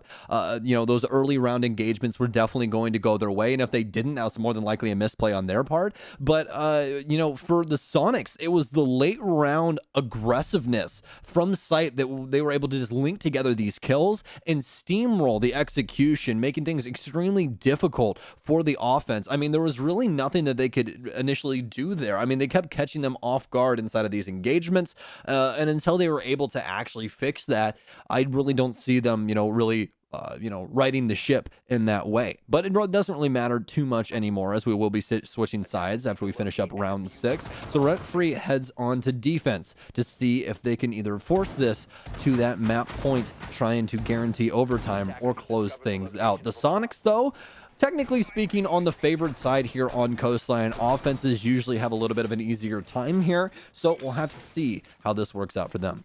Now, the big note that I can take from that previous half is that it does seem to appear, at least, like the Sonics have a little bit of a better grasp on a moment-to-moment basis of what they need to achieve within the round. Rentfree's been a little bit more messy about certain aspects and how they've been handling it. So that makes me a bit nervous for Rentfree going into this second half, simply because if they're playing a really unrestricted roam game, and, you know, we see the same things arise from that, where the Sonics are able to play a really good drone game and trap those players out early on, and overall those roam players not able to get a good amount of info at a minimum to trade their own deaths from, then we could end up with a situation where the Sonics end up dominating just off of kind of strategy alone in this half. But I'll hold my tongue on that until we get a couple rounds deeper here, because that's a very high-level observation I just tried to make, and I could be completely wrong. So No, I definitely think that there's some merit to that, absolutely. I mean, the Sonics are going to be running Jackal and Lion here. This is something that we've seen Super really lean on when it comes to Coastline and how he likes to engage with this map. So it completely makes sense from, you know, his mindset, right? So this is more than likely going to be those initial engagements, those initial roam clears, and they will go for that execution. So it really does lean on these initial engagements once again for the Sonics. It's just how dominant are they going to be? So far, Rentfree has done a very good job of having supporting crosses for their members. numbers, kind of like Drip playing here with Filthy. There's a lot of positive things going on for this defense, so I feel like it's going to be just a little bit more of a tough cookie to crack, or tough nut to crack, excuse me. All the pressure going on to Filthy is going to make him unable to defend against the big push working its way in from Service. Just throws a smoke charge close up, but it works out for the time being. Loses half of his HP on the initial duel, but he does get a kill. However, he'll now be traded out by Rexen, who approaches the kitchen doorway. Not feeling the confidence to move in, but that's just a momentary delay, as he'll now swing it forward, trying to work himself against the rest of the setup from Rentfree. They're set up a little bit deeper, though, a little bit further away, as remember, playing for the bar sites, not playing for the kitchen right now, so still a little bit more work needs to be done by the Sonics before they're going to get themselves into a winning position here. Oh, Drip's got to be sad about that one. His mirror window's now been popped. The jig is up when it comes to the bomb chassis play, so he'll have to adjust all the way over to the couches instead. So Rentfree kind of on their back foot here. Lots of damage done to their anchor players, and this could lead to a lot of opportunities for the Supersonics to capitalize, especially with one EE, 1D still in their pocket, and an aggressive player like Rexen. Already got that refrag onto Filthy and trying to search for some more, but as of right now, the Sonics just looking for these picks, but instead they're running into some problems. Thomas is upstairs. They didn't account for any roam game, and now it's onto the Sonics to try and equalize. Coming down to the wire here now as we enter that last minute, but Rentfree does have the slight edge with their most recent pickup, and I say slight because look at the HP. These Rentfree members can't really take any sort of extended duel, as they're more than likely going to come out on the losing end of it because of their low HP. Drip, though, finds another one so far for free, and that's exactly what Rentfree need to get for themselves in order to close out the rest of this round. Bringing it down to a 4v2. Super's finally going to start to exchange this in the other direction as he takes down Drip. Rexen will get himself his second on the round as well, taking down Sweater. Another one seemingly trying to be picked up there, but no, it's Prophecy and Thomas that get those next two kills instead, and Rentfree close out the round. Honestly, with the Sonics on offense, much less of a chaotic round overall. Like, obviously, there was still some aggressive plays that happened, but the Sonics seemed to have much more of a paced, controlled offense when it came to how they wanted to clear things on Coastline. They got the initial engagements and were able to clear Kitchen, but it really came down to trying to get that pinch onto Sunrise Bar that didn't work out for them. They tried to push Rexen in towards Kitchen, but he eventually gets traded out after Thomas is finally able to get some good damage onto him, and Rentfree overall just dominating inside of that last minute there in order to close things out. So as long as those rounds continue to go that way, there might be some problems, but I really feel like we are still on that teeter-totter. I don't think anyone is truly in the lead just yet. Definitely the case here. Could very easily swing itself back in the other direction if the Supersonics are able to pick things up for themselves going into this next round. It is going to be a hookah billiards hold, so very much the standard for defenses and attacks when it comes to this map. This is where more than likely players have the most playtime in. This is probably going to be one of our most competitive rounds.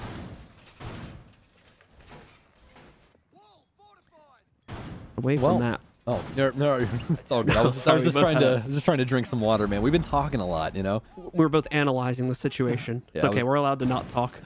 The thinker. I was sitting on my stone, just thinking about what was going on inside of this round, especially the Sweater pick onto Doc. I mean, what could he possibly do with that, John? I never see Doc played. I don't think he's that good of an operator. I don't know. Why does he have Doc? I don't know. What do we think Doc does? I mean, personally speaking, for a doctor, I think that he does the exact opposite of that, and he kills a lot of people. I think that's it's kind of messed up, honestly, if you think about it. They should probably change his name to like guy that also heals you but deals death out windows. Well, they didn't change his name. They just changed his scope potential to try and fix that more than anything, as he's been downgraded. So I think he's got the 1.5 is his longest scope that he can use now.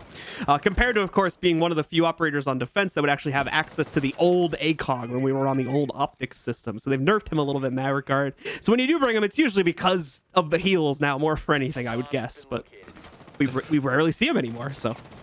It's very, very true. We saw him for quite some time when it came to the Rook and Doc meta. We always used to have like the ACOG bros come out and try and deal some damage when it came down to those aggressive plays, but that hasn't been the case for quite some time, as we were just talking about. But Filthy caught an engagement inside of VIP, is actually able to work himself out of this, almost able to find some damage onto the VIP Balk player though, as Rentfree is battling back.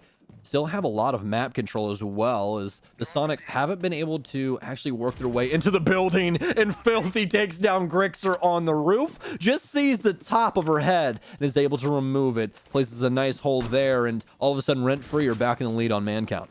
Yeah, once again, with that opening pick, too, that we talked about, the stat line for Rentfree being so dangerous, and it's held itself to be pretty true, at least as far as this map is concerned.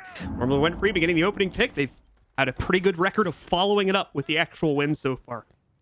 But this is very early days. This is still a pretty easily recoverable round for the Sonics if they're able to catch one of the roamers here from Rentfree and restabilize things back down to a 4v4. But even away from that, winning this in a 4v5 is not out of the cards either here. But they are starting to get a little bit lower on time as we approach that 1 minute mark. Definitely not grasping for it as of yet here, but they do need to start setting themselves up for the execute sooner rather than later.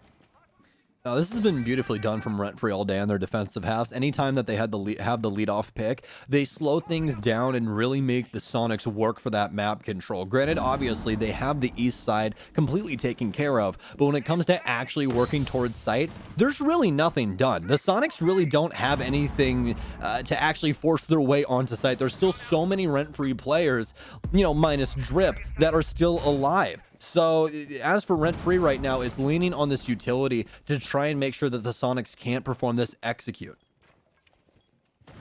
Rexon's still looking for a path to work his way in, but it's going to be Dream that strikes next instead. Him and Thomas will trade, though, with Filthy being the only one that goes down without a response there. Brings us into a 3 versus 3. Super, a very important pick, though. And Craters, oh no, he's going to take down Sweater, but he's also going to take down Rexon. It's just on Prophecy now, though, and Craters will be able to shut it down as the Supersonics get themselves another round, and we stay tied at an even game between these two teams.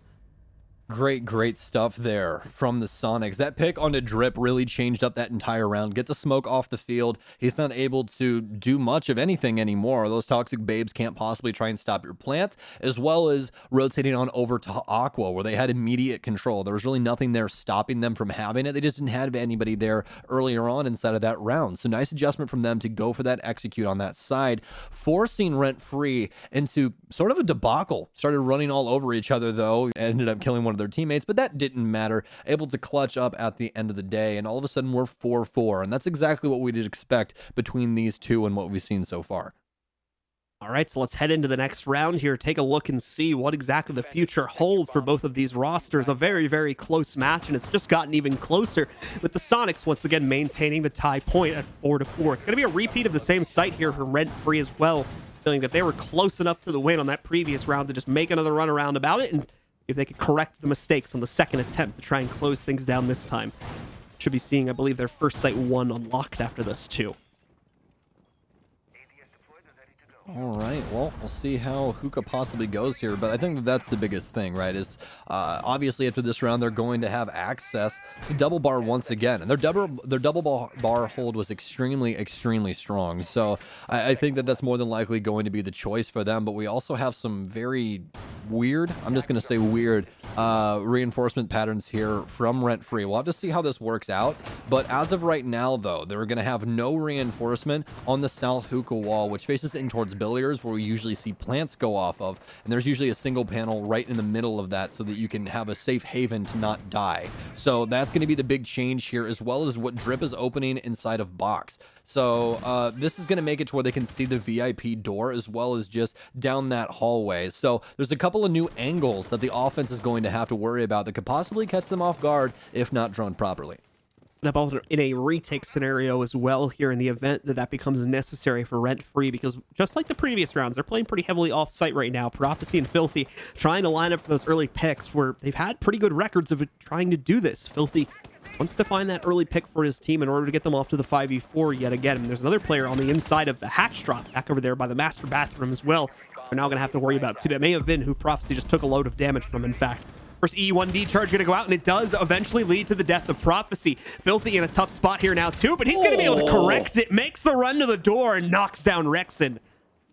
What a shot from Filthy. Great engagement there for him. Puts Rexon on skates, and all of a sudden it's only Dream inside of VIP, but still have plenty of Supersonics members alive to try and keep this round going. Super with some good intel here as we're just reaching the halfway point inside of the round. The initial engagement's not really working out in their favor. Creator's taking some pretty good HP as well, as Filthy's still allowed to exist downstairs, trying to make the most out of his roam. The Sonics now, though, seemingly centralized around the master, penthouse area. Creators is working the 90 as well as Grixer still on the roof. So really no set way for them to take this right now. It seems as though they are favoring the Aqua side once again. And that's exactly what's going to happen. So Aqua take over here for the Sonics. It's all up to Rentfree to react with this. They have plenty of utility in order to do so, especially on Thomas and Drip. A little under a minute remaining here. Thomas, I think he knows you might have just seen a player on the other side of that drone hole. I can't tell by the way the silhouette's looking right now, but it seems like he might have seen that player a moment or two ago and just is unable to capitalize on it now. Either way, Filthy also starting to work his way back over to the site as we're coming down to the wire here, and the Sonics once again looking like they're going to have to try and push in mainly from one side here, but that could change. It looks like they are trying to move 1 to 2 players over towards the 90 angle as well, but that's also where Rentfree is trying to deny. Here's the hold now from Filthy this time as he takes out Grixer through the drone hole. More players trying to work their way in. Super, the only one that's had any success here for the squad so far, and even he quickly gets traded out. Final players working their way in. Dream gets one more, but Rentfree shuts it down, and they take the follow-up on the repeated site here at Hookah Billiards on round number 9. Oh man, these adjustments coming in from Rentfree could be the end of the Sonics. They've been on top of the ball all day when it comes to this. We really haven't had too many rounds linked together, all except for the defensive half of the Sonics on Oregon. But even then, we saw Rentfree still able to push that one to OT. So starting to link things together now, or at least keep themselves inside of this fight as we continue back and forth on this teeter-totter. Kitchen defense now for Rentfree as they're going to try and change some things up. They've already went double bar as well as hookah twice. This will be their first time downstairs inside of Kitchen. So a new site for the Rentfree roster, a new attacking pattern for the Supersonics. Are they going to be up for the challenge here? A lot to work with, just like the previous sites of this one, but also a lot of play potential for our attackers to work with. They've got a lot of options in terms of how exactly they would want to approach this, and that's not good. Drip, I think, taking a shot from Filthy or another one of his teammates, and he's suddenly down 25 HP that he should have had before. Yeah, he's definitely dripping something. It's Blood. HP. Yeah, that's what it is. It's all those health points are now gone. So that's practically one bullet inside of a fight. That's how I always look at it. Is like obviously it's chunked up. 25. Takes 4 of those to make 100. Quick maths on stream. There you go. But basically just account that as like 1 bullet if you see one of those go away. So now Drip is practically 2 to 3 shot depending on what gun he engages with. So that's kind of scary. You don't exactly want that, especially when you play like Drip. The guy's a very, very aggressive player. He likes to be in people's faces. He likes to make those aggressive plays when you're not exactly expecting it. So this is something that could possibly hinder him inside of this round. Certainly going to hurt his own capability to play aggressively. That's for certain here because of that 1 bullet that he can no longer take in the fight that you were mentioning before.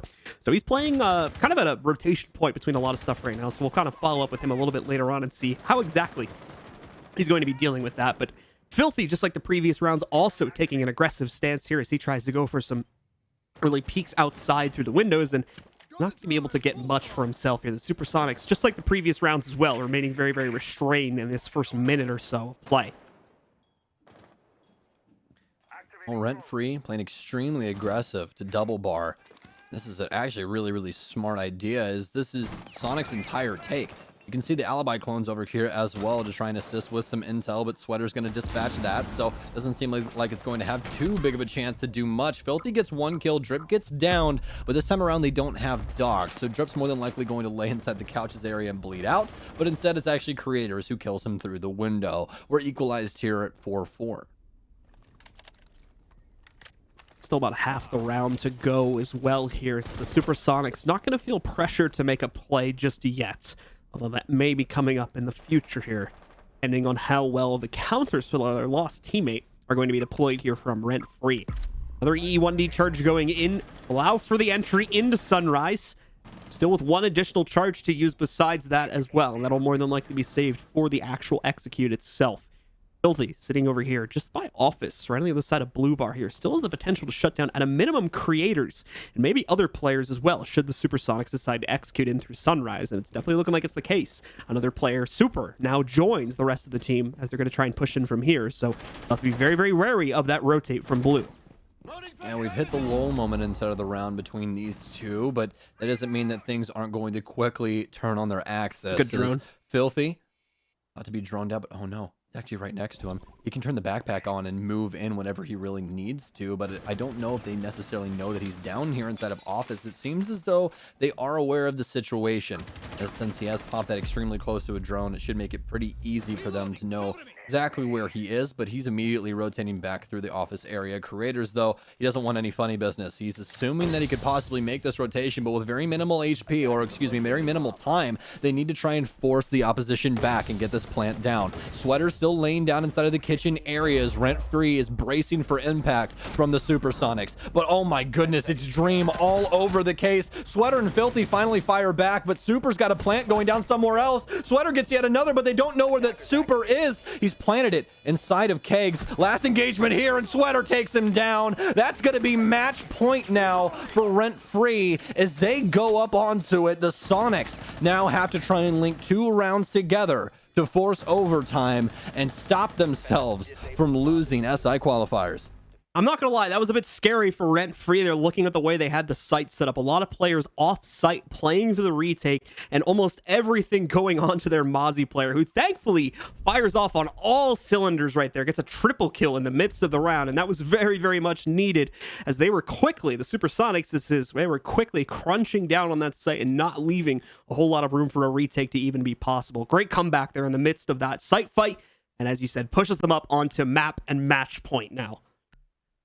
These have just been some very interesting rounds in between these two teams. I mean, it really seems as though, you know, they send their initial scouts out, they have these initial engagements, things get traded out, and they more or less go back to their camp and talk about things. Okay, what do we think they're going to do? How are they going to take this engagement? What do we need to do here? And then they go back out and go for the execution. And we really don't see too many, engagements trickling in between those times. Both of these teams are doing a very good job of respecting the map control that not only the offense has, but the defense has, and really holding their own space. If anyone oversteps a boundary, they're more than likely dead. And that was, perfectly well in case in point for Filthy. I mean, the guy is right on office door, and if he steps a foot inside of that double bar area, inside of blue bar, he's more than likely dead any time before he actually got those later engagements. So, stuff like that, where both of these teams just have a really, really good understanding of how this map works and at what part of the game they're in inside of these rounds. That delay that happened towards blue was actually pretty important too, because they figured that out right around the 1 minute mark, and that did a great job of wasting another like 30 or 40 seconds away from time that could have been used for a cleaner execute if the Supersonics didn't have to spend time droning and figuring out what was going on over there. Yeah, exactly. And like the thing is that as long as they're able to, try and, bide their time and use up the Sonics time, they're going to continue to do that. And I think that's why Rentfree inside of the, the mid round tend to slow things down and see how the Sonics are going to act, because 9 times out of 10, the Sonics really don't push too much inside of those mid round areas. They're looking for the intel. They're working on their utility, trying to get, hatches open or what have you. And they end up trying to make these executions at very low time. But this seems like a completely different round from the Sonics off rip. Filthy's already lost his head as he's now dead inside of sight. That's the smoke gone and off the board, and no one really rocking the kitchen area at all. So Rexon and the rest of the squad now try to work their way into service. Sweater trying to get into a position to counter out any of the forward movement we would see from service, but it's just too late to try and work his way in there, unfortunately. Fires off a couple shots from the Alda and quickly falls back now in order to maintain the position on the inside of Sunrise. So Kitchen's kind of lost at this point. The Supersonics have full control to the inside, although they haven't really taken it for themselves just yet. That's going to be changing over the next few moments. It does seem like they're still preoccupied with what could be going on the other side of the map, because the roam game has been kind of tricky here from Rentfree throughout the course of this map. Drip at the door. This is Drip, so he's definitely going to challenge the fight if one comes his way. Tries to nitro out the back window. Fortunately, going to be a little bit too late on trying to line that one up. Also getting another opportunity here by the pull door, but Grixer ends up beating him out in the mind game, beats him to the angle on the breach, and takes him down. That's another play over by the Sunrise spot. Gone, although look at this from Thomas. The hop down right up on top of Dream's head, takes him down, immediately trades out the lost teammate deep in the site. They should be back in the fight with that. It's definitely going to bring things to a closer point here. 3 versus 4, still some favor in the Sonics camp, but obviously things can change up quite drastically here, as we've seen multiple of these players pop off. Thomas gets caught sprinting. His creators takes him down. He's warming back up, folks, and that's not necessarily the words you want to hear if you are a Rentfree fan.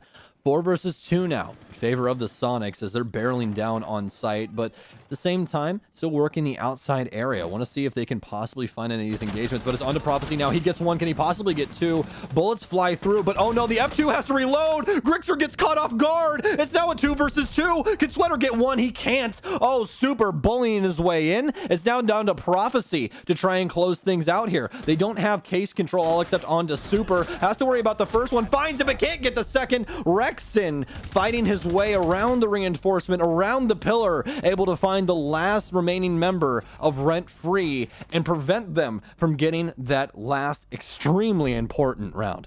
Once again, coming down to the wire, coming down to the final 1v1, and it's Rexon for the Supersonics that closes things down in another very clutch situation. He's been here the whole series for that job, to make sure that when it comes down to those very close 1vx or 1v2s, whatever it may be, that he's taking it for sure for his team. And now it's going to push it once again to the final round of regulation. 6-5 is the scoreline. We need to see Rentfree close it out here. Otherwise, they're staring down the barrel of another OT to try and take this series.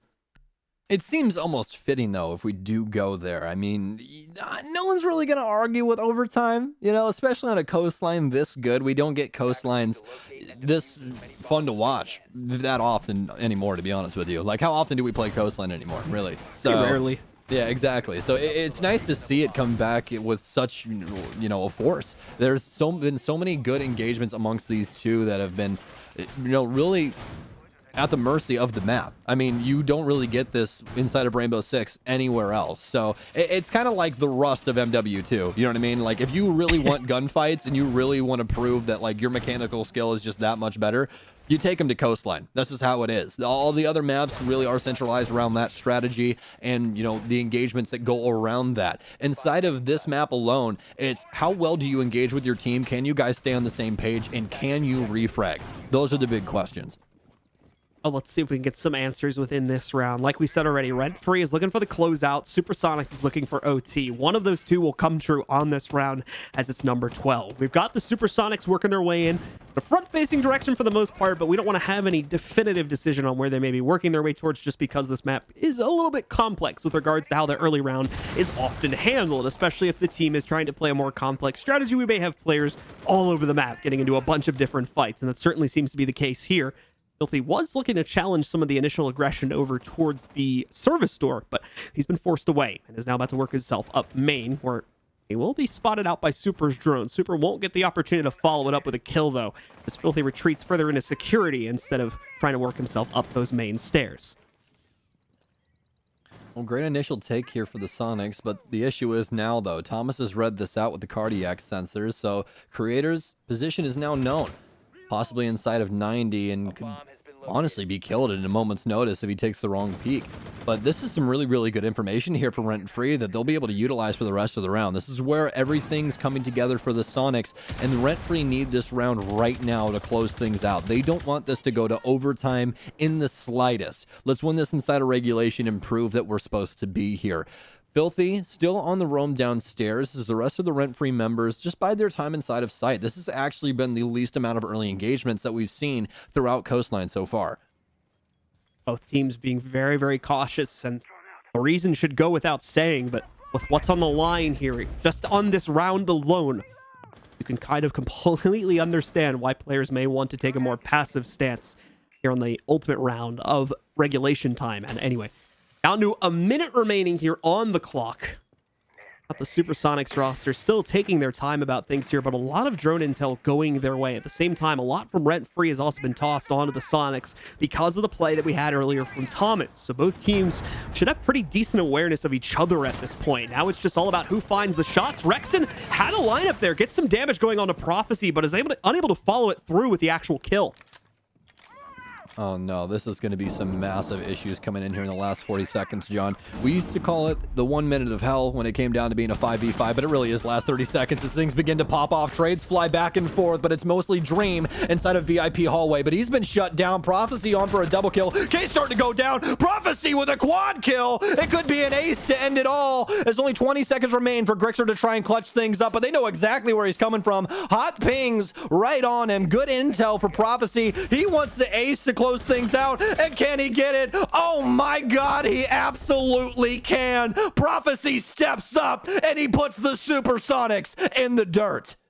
Supersonics will be eliminated from this qualifier, and Rentfree will move forward into the semifinals tomorrow, where they'll be able to continue battling for the spot for NA at the last chance qualifiers here. Beautifully played for Rentfree. What a series. What a crazy series at that, too.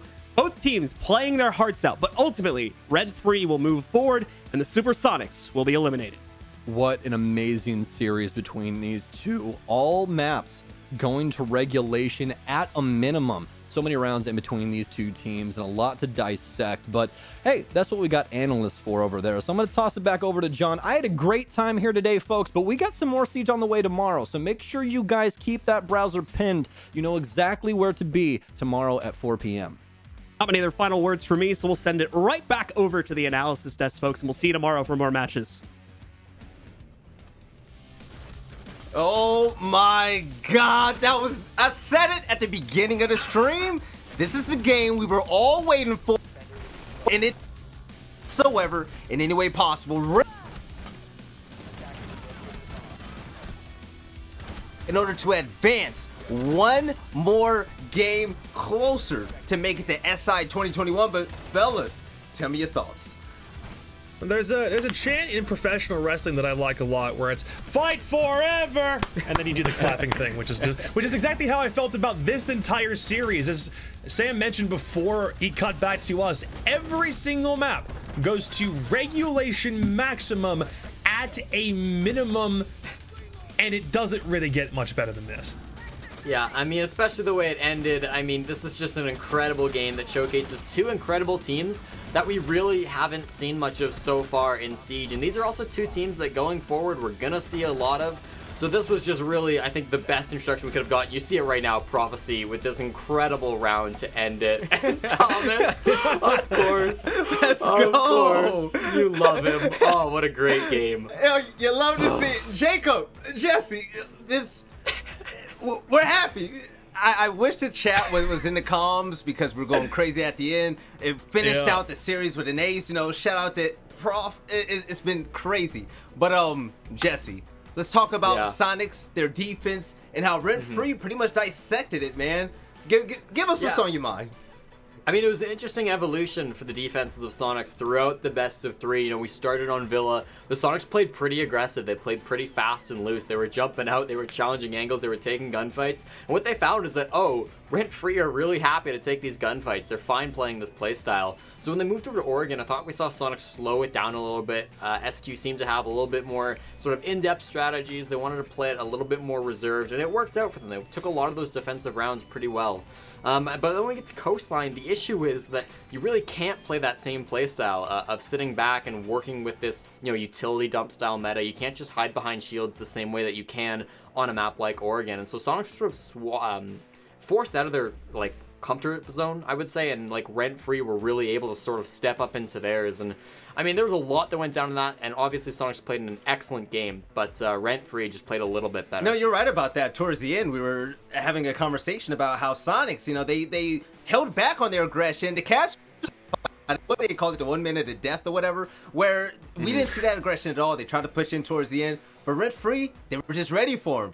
But Jacob, I talked about it before the game. I said this is going to be personal for players like Thomas. I believe by half he was 11-4. Sweater went off. Everybody on this roster did what they had to do, man. What are your total thoughts about just this team advancing and showing us that they're for real? Well, it's a case of them doing the same thing in Challenger League as they have always done, and they were able to bring that and showcase that on the main stream. If you had not had an introduction to Rentfree as a squad up until this moment, you got an absolute treat. The thing that is a little bit concerning, if there is any point of concern, is that they played Sonics, this Supersonic squad that doesn't have prep, that only has a couple of qualifier games to their name, and it still went almost the full distance. That is probably the only thing you'd have to be concerned about, because this team still they were calm and cool, they were collected under stress, they pulled out clutch moments absolutely where they had to, and it did not disappoint the entire way through. This team at no point really maybe had a bad moment or a slump throughout this entire series, and the stats that we see right now absolutely prove it. And the only reason why Prophecy is all the way at the top of the board is because of those final 2 rounds, an ace to close things out and a near 4K directly before then. He came alive when he needed to, and we were quiet on him for most of the day. Yeah, there's one thing I want to point out, and speaking of personal matters and that motivating them to do better, I'm going to give a special shout out to Filthy. Filthy had disgusting plays all series long, and leading the way with 3 opening kills for Rentfree. He was removed from his entry duties before when he was in Pro League, but he's coming back with a vengeance. This team is hungry. But for the Supersonics, I'm going to give a shout out to them as well. Limited practice, a brand new team, going against a team that's been together for what, a year now, half a year, Rentfree, they're no slouches, they're not pushovers, Jesse. Looking at the future of Supersonics and who they could be. How are you feeling? I'm excited. I mean, everybody is. I think that's the Sonics, maybe as an organization, if they stick with this roster, and obviously there's still a lot that's up in the air there, but if they stick with these 5 players, they took the teams that maybe aren't coming back next year and kind of exploded in North America, and they picked up the best pieces. They say, we want this, this, this, and this. And it's going to take time to really build that and really, mix that into a really perfect crafted dish. But for now, the pieces look really good. And we saw a foundation here. Again, maybe not a lot of strats were made up at this point. Maybe there's still a lot that needs to be worked on and sort of formulated at this point. But the skill is there, and the players are fantastic. And can you even tell, the coordination is starting to develop. Some good ideas are flowing in this team. So it's really exciting time if you're a Sonics fan. Obviously, there's been some disappointments in the team's past, but man, future looks really bright. It looks great. By the way, for those of you that are watching right now, we're getting the interview ready. This is something you don't want to miss. Trust me, believe me on this, okay? So coming up next for this roster, Jacob, they're going against Altiora. But we saw last week, and this is a team that can gun definitely. But Mirage, they're not rent-free. How do you think this matchup is going to turn out? Oh, for a very brief preview of the next game. Okay, this is a little complex because merging Canadian teams with teams from North America, regardless if it's from US Challenger League or the US Division, is something we don't do very often. So when we have a chance to do it, it's almost kind of like a fantasy matchup because it can vary. It can go the expected route, which would be Rentfree winning the whole thing, or it can go the Altiora route, which some people might already assume that they're the underdogs because we just don't see them very often and they don't have a whole bunch of US counterpart play. Right. Thing to keep in mind is that Altiora doused Mirage in fire in the Canadian finals last weekend, and that was a result I know I wasn't expecting, and I don't think any of us really thought it was going to be that dominant of a win. You definitely can take Rentfree the full distance. Problem is, Rentfree will take you the full distance as well because they don't ever get tired. Yep, speaking of Rentfree, the interview is actually ready, so... Oh, here we go, baby! Let's throw them up on the screen. I believe the chat is going to love this. I can't wait. Thomas, baby. How's it going? Thomas. Wait. First off, you got to be a little bit professional with the intro. I'm happy to see you again, man. But listen, let it all out if you want to. How you feeling, man? That was a big game from you. Woo! Let's just say, man, the vibes, the comms are all over the place.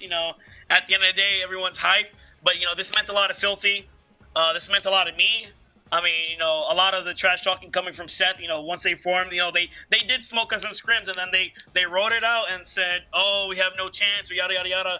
And then, we had other players that, in the Pug team from Eliminators talk mad heat. But, I just want to say that we beat Sonics after, some of those players never beat Sonics before. So I'll take that dub. I'll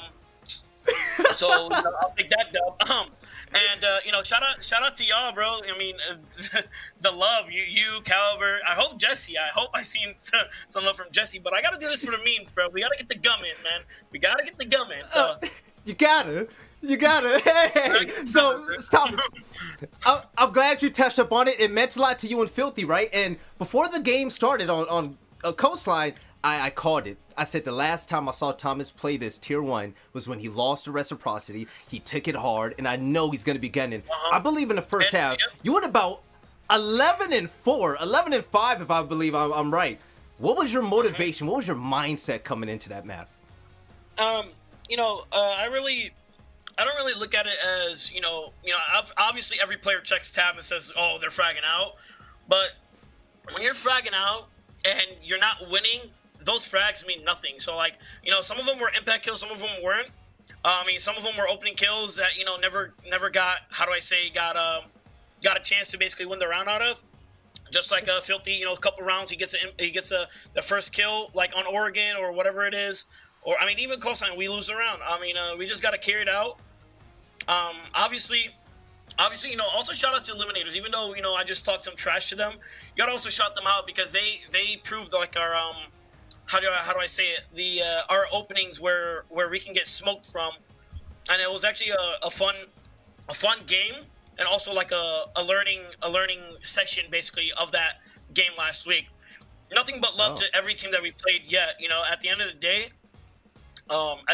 like, you know, it's just a competitive integrity and, you know, competitive banter, and it is what it is. You know, some people move on, some people don't, and it is what it is. You know, it's not personal, man. It's just video game trash talk, right? You can't take that to heart.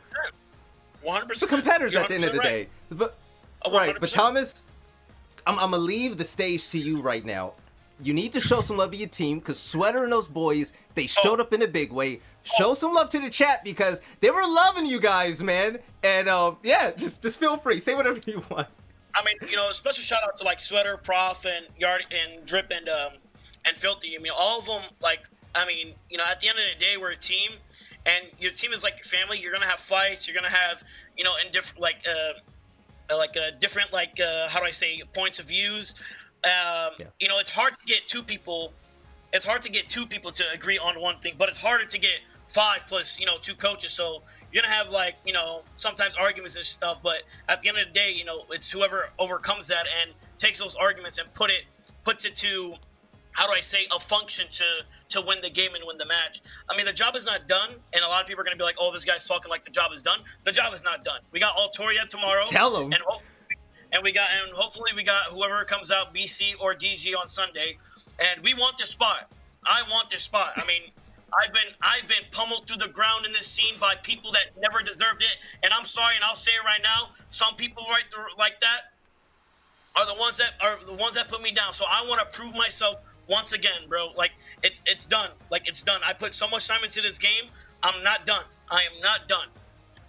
Let them know. But you know what's more important than that, Thomas? Rather than saying it, like I said earlier in the interview, I'm going to see you prove it tomorrow. Listen, I wish you the best of luck. It's going to be... We also need an org. So any orgs out there, man, hit my DMs, Thomas_R6. Please hit my DMs. We need you. Please. Please. Listen, any orgs out there, support my man Thomas. They need you guys. They're ready for professional play. But Thomas, listen, steady up, watch some VOD, get some great rest. There's going to be some beautiful matchups tomorrow, and I hope you guys are ready, man. But I hope you have a great night as well. I love you, and you take it easy. Good night, and thank you guys for the cast, and Gigi said everyone else. I appreciate y'all. Oh, anytime, man.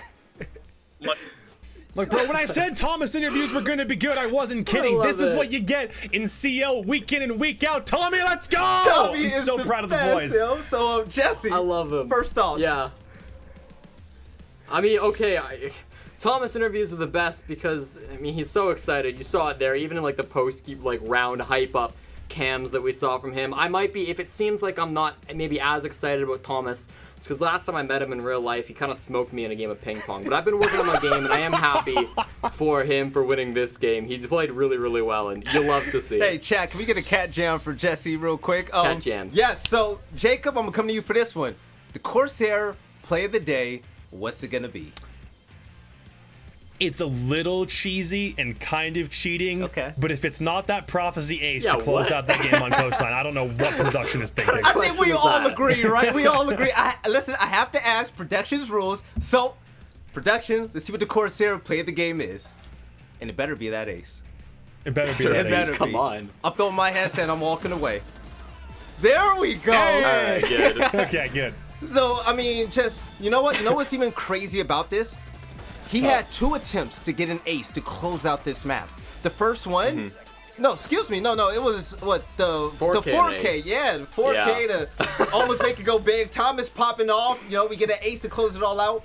This was a treat, and the craziest thing is that this is just day one. Let's take a look at the bracket Yeah. and see what's ahead of us. And the thing that most of you aren't aware of is the fact that the teams you saw today, that's not it.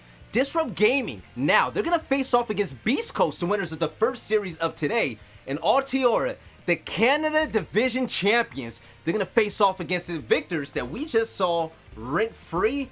Jesse, which game are you mostly looking forward to? Oh, you can't ask me that, Vel. I mean, both those games look incredible. I guess the second game, I mean, we just saw the Thomas interview. If we have another chance at one of those, I think that's going to be worth watching for sure. Yes. And then Altiora, I believe this is their first time playing an American team ever. So that'll be a really exciting matchup to see just how they stand. If I'm not wrong, I don't think they've ever played an American team in official competition. All right, Jacob, man, it's been one hell of a day. I've had a great time with the both of you as usual. You know, it's always fun in games over here. I want you to say your final goodbyes. Let's close out the night well. Jesse, I want you to follow after him, and, you know, let's let the viewers at home know we love them. Well, I will say it yet again. Qualifier season is the best part of the Siege esports calendar. When it comes to the matchups that you can find in SI, it's not just because it's not only T1 teams or only T2 teams that get an opportunity, but anyone can make a name for themselves in this kind of environment. And it is so cool when teams we don't know how they're going to perform put up matches like that. The one that we just saw. Literally the best part of the Siege esports calendar is right here, and there's still 2 more days left. I can't express enough how excited I am for the rest of the weekend. Jesse? Yeah, I mean, Jacob's right. I mean, I can't think of a single more magical event happening in December other than SI Quals. This has been a fantastic time, and if these games didn't convince you that these next 2 days are going to be amazing, then I don't think anything will. Really, those games spoke from themselves. No, definitely. So if you want to tune in for some more Rainbow Six Siege SI qualifier action, make sure you tune in at 1 p.m. Pacific time tomorrow. I want to thank you as well. Me, Veli, as your desk host. Our 2 analysts, the casters, did a beautiful job. Shout out to production. And make sure you don't miss anything. Disrupt Gaming, I'm sure they're going to bring that heat. So I hope all of you have a great night. And we'll see you tomorrow for some more Rainbow Six Siege action.